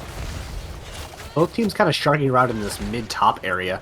There's nothing to fight over, but both teams looking to see if they can get a fight. They find an engage on the Sugar Bear, but a nice Unstoppable coming up from the Lucio is going to get him past that Warden's Cage. The Crushing Jaws come in as they attempt to re-engage. The huge leap off of the Valkyrie. All these raw Valkyries just finding incredible value in this game, and that is going to be a 1-for-0. We do have the Scarlet Aegis coming out, is allowing the heroes of Phoenix Rising Xanthite to walk away with that 40 armor, but a really nice counter engage coming out, and that should very likely be this top fort going down as well. 2 forts to nothing in favor of Match Ready if they're able to take it here. Yeah, and with the Sledgehammer, they almost certainly can at least poke it down over time, but I mean, Phoenix Rising Xanthite doing a good job controlling space with the Slowing Sands and with Chromie, such a powerful defensive hero, but with her leaving now, it will just open the path to a free top fort here. Not free, but a captured top fort. Heavily discounted. Yeah. Yeah, I mean, it took them a fight. They wanted off the fight, so it wasn't just free, but it's game 5. Yeah, so they only have Lucio on the point, which means Joshua Scott's going to look to try and get engaged here, but they see 3 members of the enemy team are already taking this camp. Joshua Scott is going to get here in time to get the interrupt. We have the Shockwave coming out. The camp does get dropped and then picked up by the members of Match Ready. Hogger is trying to do what he can to get on out of here, but he is way too deep and is going to get taken out here. There is an even number of members from Phoenix Rising Xanthite right up until Paper Wall gets in and uses the amp it up to try and speed the rest of the team in to try and continue this engage. Slowing Sands might be enough of a disengage, but Paper Wall with that reverse amp is just going to keep people engaging, and they do find another kill out onto the white main here. A little bit of a wishful thinking, kind of a Crushing Jaws there, but why not? They're not going to need it for the next 70 seconds or so, as they should be able to finish out the free objective here, as well as picking up this heal camp. Yep. What is this? Channeling now? So yeah, white main will be up about 95-96% on this objective, so it is almost certainly going to go in favor of Match Ready. Now a full level and a half, maybe even some more if you want to count pixels, advantage here for Match Ready, and they do seem to be at their largest advantage of this series. So Match Ready has increased in power on this map as they're going to take this Triglav into the top lane and start ramming down this top keep wall. Yeah, they already have what you would normally expect to try and get off of this objective, which is that bottom well. So they say, why not try to get a keep instead, as they're just going to put tons of damage in here. Chromie actually time-stepping that. That's a little bit funny. But, yeah, we have Hogger in the mid lane, so there's not even a 5-person defense here. Chromie is providing a lot of assistance with this zone control and the Slowing Sands. And Lazy Hydra looking to try and find something, but they have the sanctification, so they can't try to find a hard engage. They need the Maya, they need the Hogger with that Shockwave to try and find something. But Match Ready playing really far back. They get the front wall, but they don't actually over-commit to this engage. They might try to get the bottom as well, but yeah, looks like they're going to rotate down into the bottom to try and finish off that fort and just use the Triglav to poke out the enemy team and try to find a nice position and not try to over-force anything. Yep, level 16's online now for both teams. We've got the Dwarf launch again from Muradin. And as mentioned at level 1, Cruel Chain from Maiev. So really ups the damage power of Maiev. One of the most impactful talents on her tree. So going to see if that, along with the Chromie level 18s impending soon, could be what Phoenix Rising Xanthite need to get back into this. Yeah, and we're seeing Phoenix Rising Xanthite continue to play relatively defensive. They're down 2 levels, so they don't want to invade, but at the same time, it's very likely they're not going to have 20 in time for the next objective, where their opponents likely can. So they, I think, need to try and find something between now and then, which they might need to force something to happen, because I don't know that they're going to find a more favorable fight during the next objective, so they should probably try to find something before that happens. Yeah, I could see that. I mean, level 19 now, very close for match ready, but it's up in the air as if they'll be able to soak out something like a level 20 before that happens. Kasi going to go ahead, use that War Traveler instant mount to go ahead, play a little farther forward, but also be able to escape easily as necessary. So, and no bottom fort taken out yet, but again, match ready is just not giving Phoenix Rising Xanthite a fight. They're playing very confident right now. They don't have that much map control, but they're playing with a lot of confidence. Like, yes, they've taken 2 of their opponents' 3 forts, but they're only up 2 levels and no talent tiers in advantage. They don't actually have a huge advantage, but they're just playing very forward. They're looking for these aggressive picks, and they're going to trade out a heal camp for a bottom fort, and I think that's a pretty fine trade for them to take, considering they're going to be up level 20 during this next objective phase. That's a really smart decision, I think, from PRX. They know that at level 19.5, match ready is not wanting to look for a fight. So being able to just rip that heal camp while putting the slowing sands down to zone out space is really a shrewd call, I would say, just because it's not really the decision a lot of teams would make, playing from a level deficit. They're playing from a level deficit, but they also know that that match ready shouldn't want to fight until they have 20. They don't want to take an even fight. They want to take an advantageous one. So they were forcing, at best, an even fight. So I think that's a really smart decision from them to rip that heal camp. Yeah, but absolutely. Their opponents actually still have a heal camp from earlier in the game that they haven't used. Yep, and level 20s are online. Ariat Crater, again, along with the Imprisoning Light from... Ooh, goes for the rewind. Nope. Imprisoning Light from the Kase has been an MVP game winner on Alterac Pass. We've got the standard Dread Conduit, I believe. Eldritch Conduit. Can't say that correctly. Rewind and House Party again. So, again, if you haven't been around or aren't familiar, Mixing Fire is super banned in NGS because it reduces a cooldown by an additional 40% to 6 seconds, and it's kind of disgusting. It is busted. I like to see this 5-man engage here. If they had one person go to the objective, which they have split out now, Paper Wall is going to start the channel in there. But if they had 4 people on there, maybe Phoenix Rising Xanthite could have tried to make that a down level 20 but 5 versus 4 fight. And Match Ready doesn't want to give them an advantageous fight in any regards. They're going to play very safe. They're going to take their opponent's camp. They're going to split one out when taking their own camp because it's safe. They have the buildings and the well to defend with there. But now I just have to wonder on both teams, what is the play?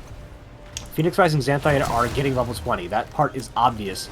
Match Ready are actually taking a camp. I think this is maybe even too aggressive, as this could allow an opportunity for Phoenix Rising Xanthite to find something, but I fully expect if they see anybody show up to hard disengage until the rest of their team gets here.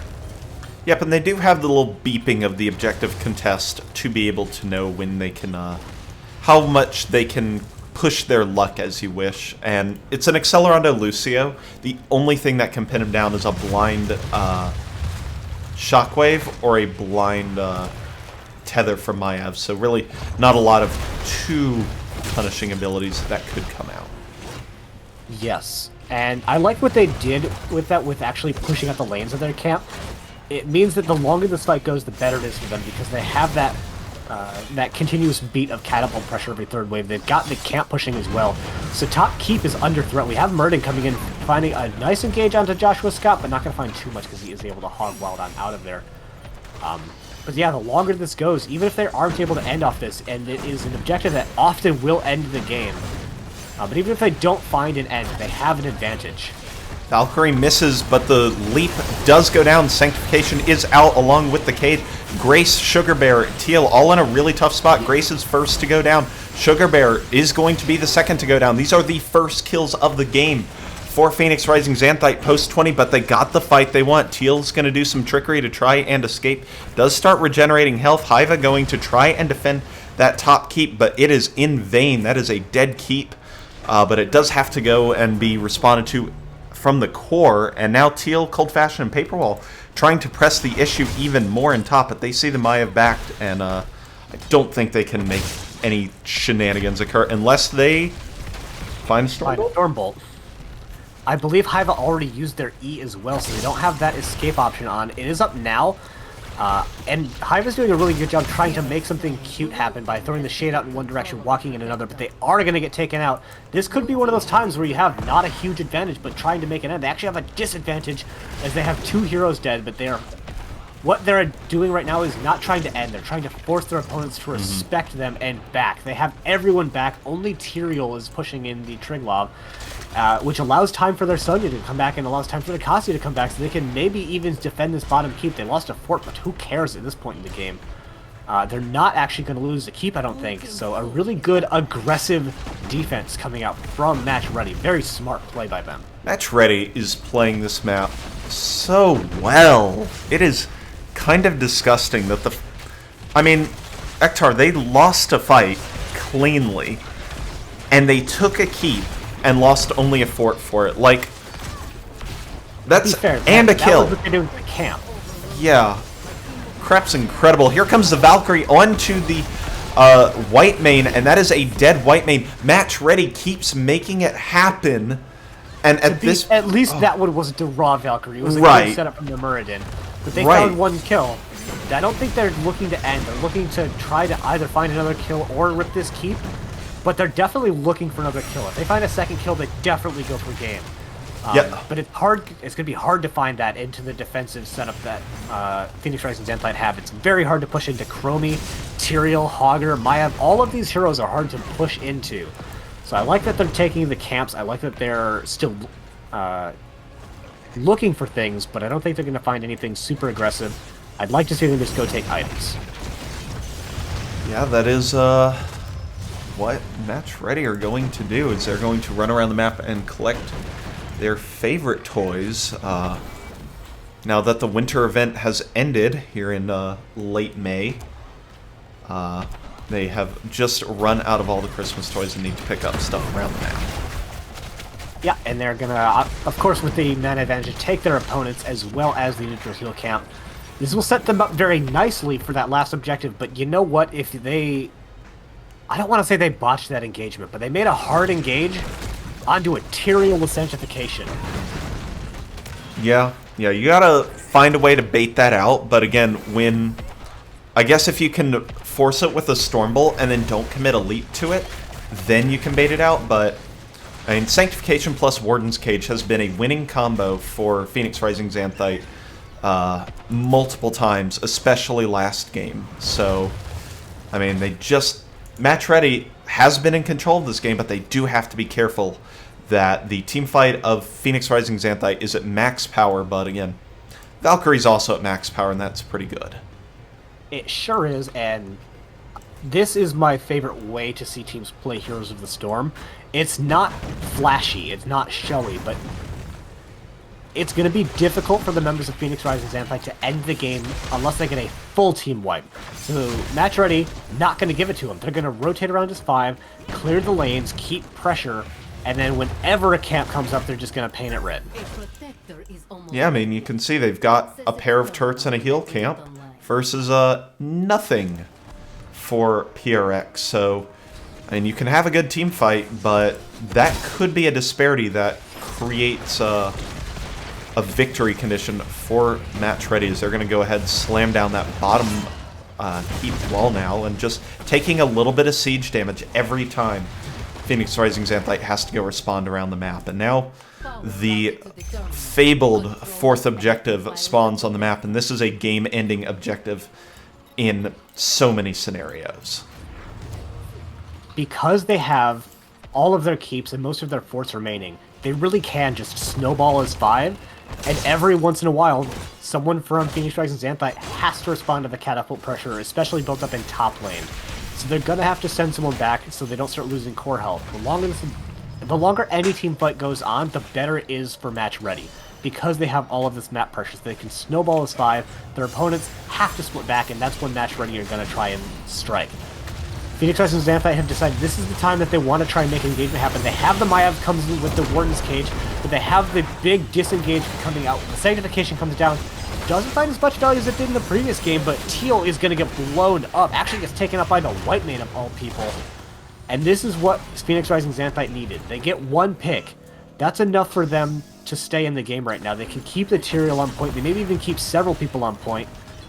Actually, match ready are going to go invade on their opponent's camp. This is so aggressive, but I like it. It's going to force Phoenix Rising Xanthite to either take an even fight, lose a camp, or get off the objective. God, this is something that take note. Like, I'm learning as I am watching this. Match ready are putting on a macro clinic. Here comes the engage. Here's the Eric Crater from the Sonya. Lazy Hydra does get the bonus armor from the time trap, but Joshua Scott goes down on the Hogger. Now Sugar Bear in a bunch of trouble, though. Gets the high 5 unstoppable, so breaks the tether. Takes a bunch of damage for it, but that does not get them pulled back. So and now they've got catapults on keep with a camp on keep, or on core rather. So they're going to start losing core shielding. They have to send someone back. Hogger won't be up anywhere nearly in time, so they send actually back Tyrael and Chromie. Match ready. Take another camp. Put more pressure in that top lane, and they can recontest on this with a man advantage. Yeah, and what's Xanthite going to do about this? PRX is going to have to give up this point and then re-engage quickly, or else this objective timer is going to tick up, and that's the end of the game. They cannot stop a Triglav. Overtime is triggered. Maiev is trying to make something happen on point, but Teal is not dying. Tyrael goes down. The sleep is there for match ready. Iron pops the ultimate save, but it is not enough. 2 kills there for match ready, and Idiom's in trouble. 3rd kill is going to time trap. There's the 3rd kill, and this game is over. To defend it. Core was down to 6% before Hogger even came back, so even if somehow Phoenix Rising Xanthite won that fight, they were going to lose the war with the macro pressure from match ready. They showed us that they were very ready for this map, and they secured the 3-2 victory for Division A. Congratulations to match ready Division A champions on the back of what I would call the most dominant game of the series. That was a macro masterclass from match ready. I'm very impressed with them. Yeah, that was 8 times practiced and 8 times played, 100 times practiced versus Phoenix Rising Xanthite's Volskaya. That was I don't want to call it perfection because I cannot say, but from a viewing and observing space, that was perfection. They played every advantage incredibly well, and every disadvantage, they played it well. They found kills shorthanded all the time. That was an incredible, incredible game by Match Ready, and God, they deserve to be your Division A champions. 100% win rate Lucio in 5 games. 100% win rate Cassia in 4 games. They're good heroes. Sure.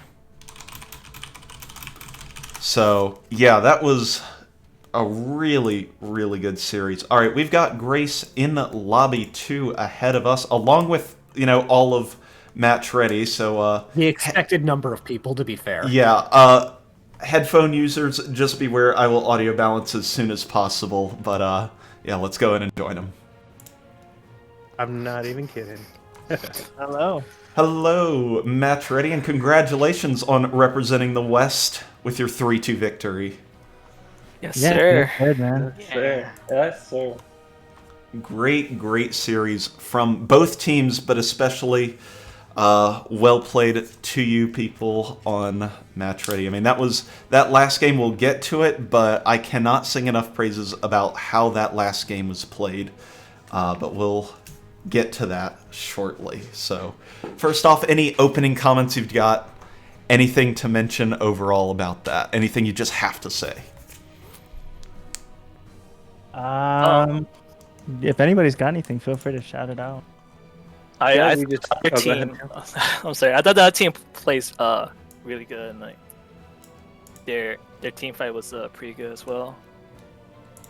Yeah, just to follow that up, I think they won like the majority of the team fights in all the games. I think we just played slower and focused on macro and actually once like we got whooped on cursed with their double healer combo, and then even at the end game they like whooped us whenever we just hard committed. So we kind of needed to just not fight ever. Is how we just looked at trying to win that, and it worked out for us. Yeah. So I mean, and that's just speaking to how good they were at the team fights. Well played by them. Yeah, for sure. They definitely did. That was, I mean, so I guess it's a good time to get into it. When we played you the first time in this season, we were like, they play Orphea, Varian, Maiev, Blow Up. And then we stopped it, and we ended up winning 2-0 over that. And I feel like, I mean, I don't want to be like, oh, look at us. But that felt like a turning point on your season, because after that, we watched all of you. I don't know what your practice was or whatever, but it was whatever you did turned up to 11, and you really started beating teams that were at the top of the division. You became a very diverse team in terms of your strategies, and it wasn't just blow-up comps on Uther Medivh bans. It became this multifaceted threat that you were able to put together, and I just want to say that is a really, really good arc that you have put together to make all that happen. So I'm really happy for y'all. Yeah, well, at the beginning of the season, I think we played you like week 3. That sounds right enough. Maybe week 4, week 3 or week 4. This was we had some new pieces on the roster, so we're still developing synergy there. And then you guys pulled that fast one and used our own comp against us. So I'll definitely give you a nod to that. But you are right; it did prepare us for the rest of the season. We're like, oh, okay, well, that wasn't cool. Yeah, and I mean, we felt it second time around. We took a game, and then you were able to absolutely smoke us throughout the rest of the series as the strats diversified. So again, really well done. So game number 1 here, going a quick way through these because it's already been 3 hours, and yeah, we're all a little tired here. Dragonshire, we're familiar with you on that map, but you took pretty much the same comp games 1, 3, and 5 at the Lucio, Muradin, Kase, and you won with them all. So knocking it out, I guess knocking all of it out, how do you feel about those heroes? What do you, how good are they? Are they just kind of busted, super comfort? How does it go? Well, I think everyone who won tonight had the Lucio, right? Correct. So I think First Lucio pick, was kind of the 100% win rate. MVP of the MVP Lucio, of the series, Kathia, and Lucio. Muradin all had 100% win rate. Yeah. And in terms of how we played D-Shire, that's definitely a map that we've definitely started to enjoy. I think Mini Miners gave us a good showing on that map, which really forced us to focus on it.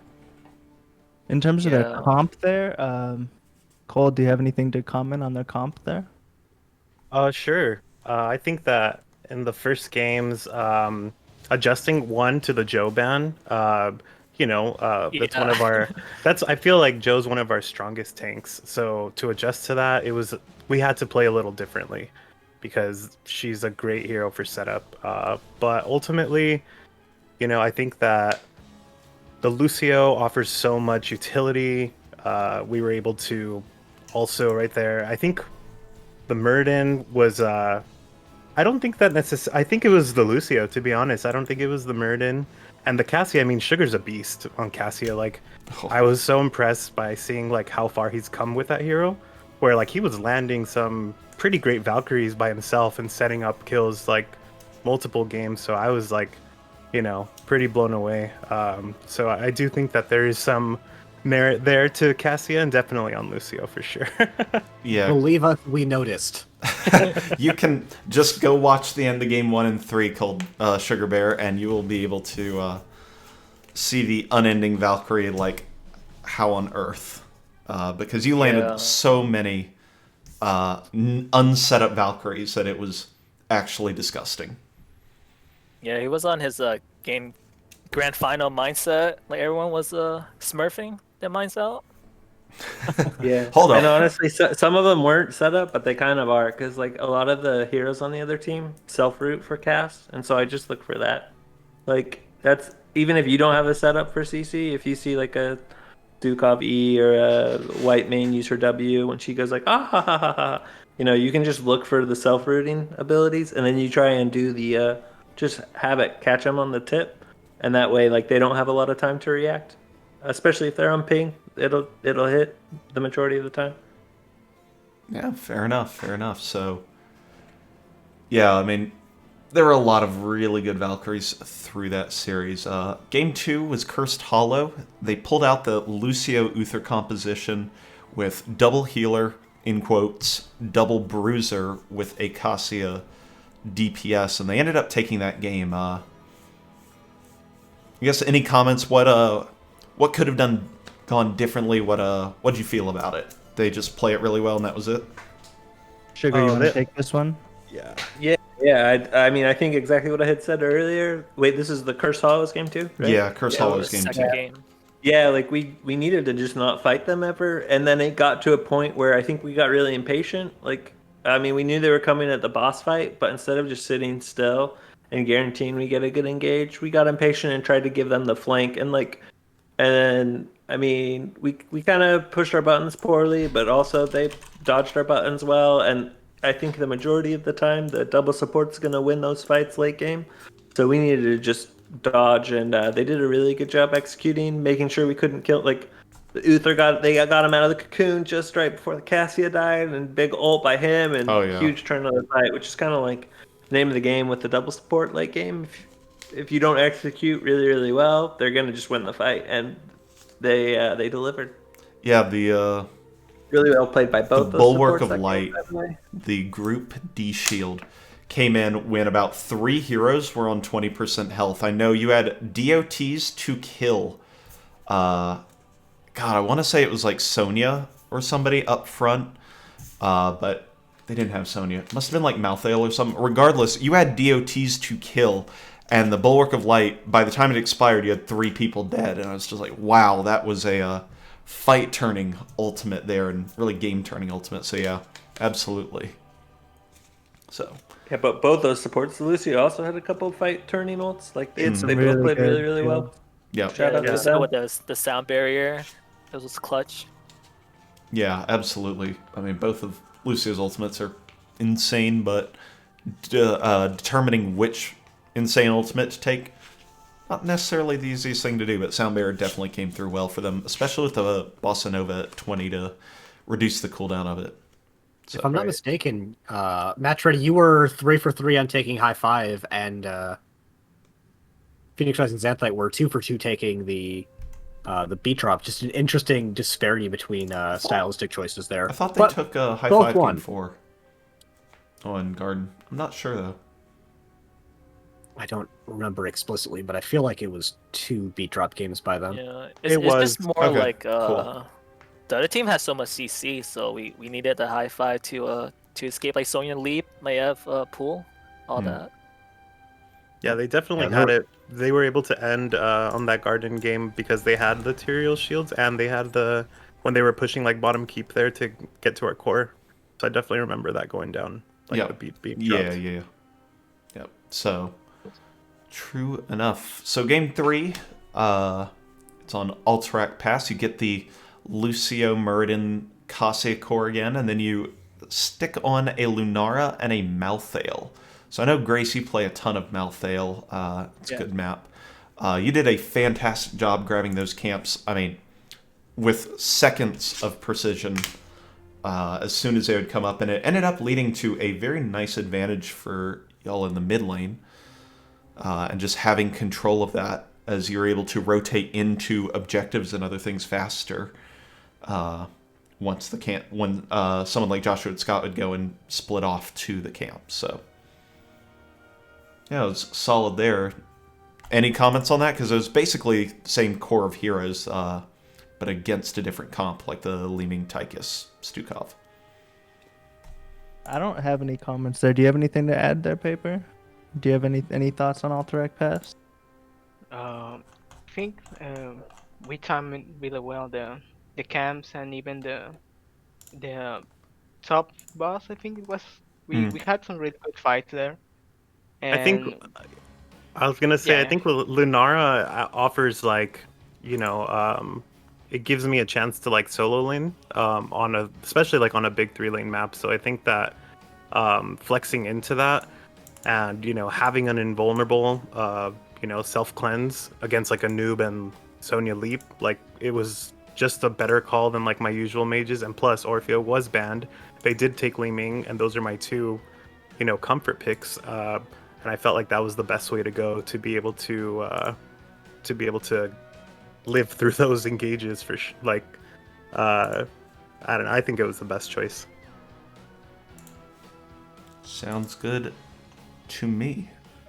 Game 4, Garden of Terror. You had to pick the map. So, Garden of Terror, similar to the other maps, it is one of the big maps, but I think the most interesting pick you got there was the white main against the similar Tyrael Maiev Diva comp. I don't know how much white main you will play. I haven't seen a whole lot of it on the match history, just flying through it as fast as possible. So, is that a specific pick against, what specifically was that white main for? no, it was an option because Anding was banned. I had to practice more Wyman these days because we were lacking a hero who could cleanse. And that's Okay. it. That's not much to say. It was an Fair option. enough. Fair enough. Well, they did a pretty fantastic job of really winning fights with the Tyrael Sanctification along with the Maiev Cage and the Chromie combos there. So then on game 5, they take that same core, the Chromie, Tyrael, Maiev, and then just flex the offlane and the healer. What were the adjustments you made to that composition? I think you mentioned not fighting as much, but... we first picked the Lucio. We also Congrats banned on Lucio the was Diva first picked in there. 5 games, I think. Yeah. Oh, yeah. I think banning the Diva there gave us a chance to not have to get zoned, especially with Cage, because it was really dirty on Garden of Terror, the way they used that on the last fight to win. Because, I mean, the Chromie did, of course, like do work, but ultimately I think what really, like, beat us there was the fact that Cage and Diva Bomb were executed, you know, in sync, and it just ruined us. But getting rid of it kind of gave us a chance to, you know, on a bit wide open map. Garden is very like there's a lot of say it's a tighter map in where you take fights in corridors, and since Volskaya is a little bit more open, I felt like Diva isn't really as big of a problem. But ultimately, I think that was an adjustment that I felt, you know, was able to give us more objectives and perhaps a little bit of a problem that we had in the game before. Yeah. Fair enough. I like hearing that thought process through that. And then I just have to compliment the incredibly good macro play you had on Game 5. When you were ahead, you were able to take structures, you were able to take all the items around the map, things like that. But more importantly, when you were behind, you put so much pressure into the top lane and just pressure around the map, found things that you really wouldn't normally find down 4v5, for example, and ended up forcing a ton of mistakes from Phoenix Rising Xanthite, turned those into kills, and then won things with that. That was really, really, really good play there. That felt like the match ready ascended kind of game. That was really well played. Yeah, it was game 5. We knew everything had come down to that last game, so we had everything we had left. You had to leave it out on the battleground, you know? Yeah, I think- that was real good. Are you talking about especially that rotation onto Maiev on the top lane when I think they had gotten a pick on our tank? That was one the that I had in objective. mind, but you constantly threaten the top lane or just some other lane. You would draw out fights, for example, poking bottom keep wall, and then Right. someone has to clear top and mid eventually, and then you push in for a wall, and then you push in for a quarter of the keep damage, and you constantly kept them under pressure and unable to find a good way to make a fight happen. There were times, like in the late game, on the 4th objective, you lost a hero, and you rotated up and took your opponent's siege camp because you had so much pressure on the map that they had to respond to. You just generally did a really good job of, with your macro advantage, identifying that your opponents have to split out. So if you just hammer down as 5s somewhere, you're in an advantageous fight. Even if you can't take like the bottom keep, you get 30% of the damage on it and back out when your opponents are able to respond. And you just did an incredible job using your advantages, even if that wasn't always a number of hero advantages. You took things away from your opponent, even when you're down in numbers. It was very impressive. I do want to give a nod to Lazy Hydra, though. He played a pretty mean tail on that. Like, those Sanks were pretty on point, especially on that 3rd objective. Like, it messed us up pretty hard there. So I do want to give him a little tip of the hat there. You also had another really cool play when you won the first Triglav. You went straight to the bottom lane because you had already had your Sonya split out. So Sonya was able to get the top well without the Triglav, and you were able to get the bottom well with the Triglav. So you set up the 2nd and 3rd objectives just by identifying that you already had a macro advantage in top lane and instead going between bottom and mid lane. It was a really smart call, and it worked out very well. And Castia damn near took mid during that too. We just applied pressure all over the map, so they didn't know how to respond to it. Yeah, they did commit a lot of resources on the Triglav between like mid and bot, and they just kept like rotating wherever it went. So we took advantage elsewhere for sure. And then with the first robot, we were looking to set up for the 3rd objective, but it works out at the end. We were able to push top as well. Yeah. I mean, honestly, it was really like the whole time I was just scared of fighting them. So it's just like, let's just play really slow, split them up, not let them do the wombo combo because they were executing well in the team fights. In regard to what you said about us going to take their camp on the top after we had one death, usually I feel like our team, we would like to fight even if we lost one, we would like commit. And seeing us grow now to like eject from that situation and seeing just by default our 4-man just rotating to that camp and taking it, I don't even think it was something that was necessarily called out right away. We just literally all started rotating there. It was kind of a sign to me how much we've grown as a team and how much we all think alike now in our playstyle. Yeah, it was a good call because they had someone on objective, and they're forced to put someone top lane as well. So it was a free camp for us. Right. Yeah. Well, all right. That is the end of questions for me. Ectar, you got anything? Nope, I got everything I wanted. Cool. All right. 5-game series and questions answered. Yep. Sounds good. All right. Well, I'll turn the floor over to y'all for some shout-outs, and then we will wrap this up. Before I get into shout-outs, I do want to let everyone know watching that Match Ready is expanding. So if you are watching and you're ranked D4 and up, I've posted a recruitment post. Now that we've won the division, I'll post another one just for visibility. And if you're D4 and up and you think we look interesting, give me a DM. We can talk from there. As far as shout-outs, big shout-out to my team. This has been a really great season. It's our 2nd season in NGS, so it feels really good to win it all. But even if we hadn't won, just the development and the camaraderie that we've built over the season just feels great. Big shout-out to our coaching staff. They're very clutch, very quintessential. And as much a part, our success here is as much ours as it is theirs. If anyone else has got some shout outs, feel free to shout them out. You want to go first, Cold? Or? To all my friends who I gave a link to, NGS's Twitch, thank you for tuning in because I didn't hassle anyone to watch any of my matches throughout this whole season, but for this one I really wanted everyone to see what I had been up to, during the pandemic. So thank you if you tuned in. I appreciate you. Yeah, on top of for me, shout outs to Shikondor or Boyd, my cousin. Thanks for watching. Shout outs to James, my coworker, for watching. They've both played a ton with me, and I've learned a lot playing with them, and appreciate them showing up. And just thanks to everyone that's here. Yeah. I'd like to give a shout out to all the teams, especially West Coast. Is actually help us develop as a team. Like we were bottom, like I didn't bottom 2 the first few weeks, but we were grinding, and then shout out to those teams and Phoenix Cinex too. And I'd like to give a shout out to Grace for recruiting Cold Paper and I is our first NGS tournament. And we went from like Div C and then didn't make it to playoff in Div B, but we somehow won Div A. So congrats to everyone.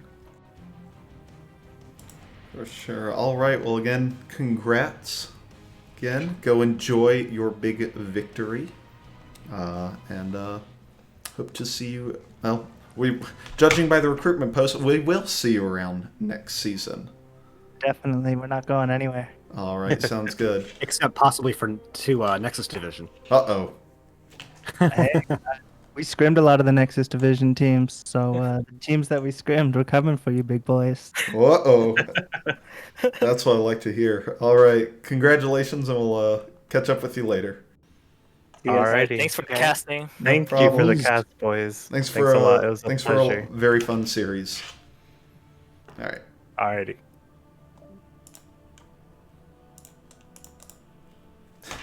Ectar, that's not a casting lobby. That's a coin toss lobby. I mean, no one's tossing coins at 9:20 at night. That is true. All right, everybody. It is late. That was a 3-hour and 20-minute set and interview, so we will go ahead and get us out of here. I did post it in chat already, but I do want to shout out the Division A in-houses, especially now with the season wrapping up. If you are a Div B to lower Nexus Division tier player, so high Platinum to low Masters, go ahead and join the Discord. We do in-houses on Wednesdays and Saturdays most often. They've got the Discord link in the chat. And we just do shuffle teams, put random people in places, and just friendly games. It's been a really good learning experience and a lot of fun. So if you think that sounds good to you, go ahead and join in on the Discord and come on by. Yep, it's a real blast to take part of. So again, yeah, thank you everybody for stopping by. This has been a really fun Division A season. Hope all the other divisions have as exciting games as that. And we will see you in NGS Season 12. Can't believe we're here. Take care. Bye. Rest in peace, Braxis holdout.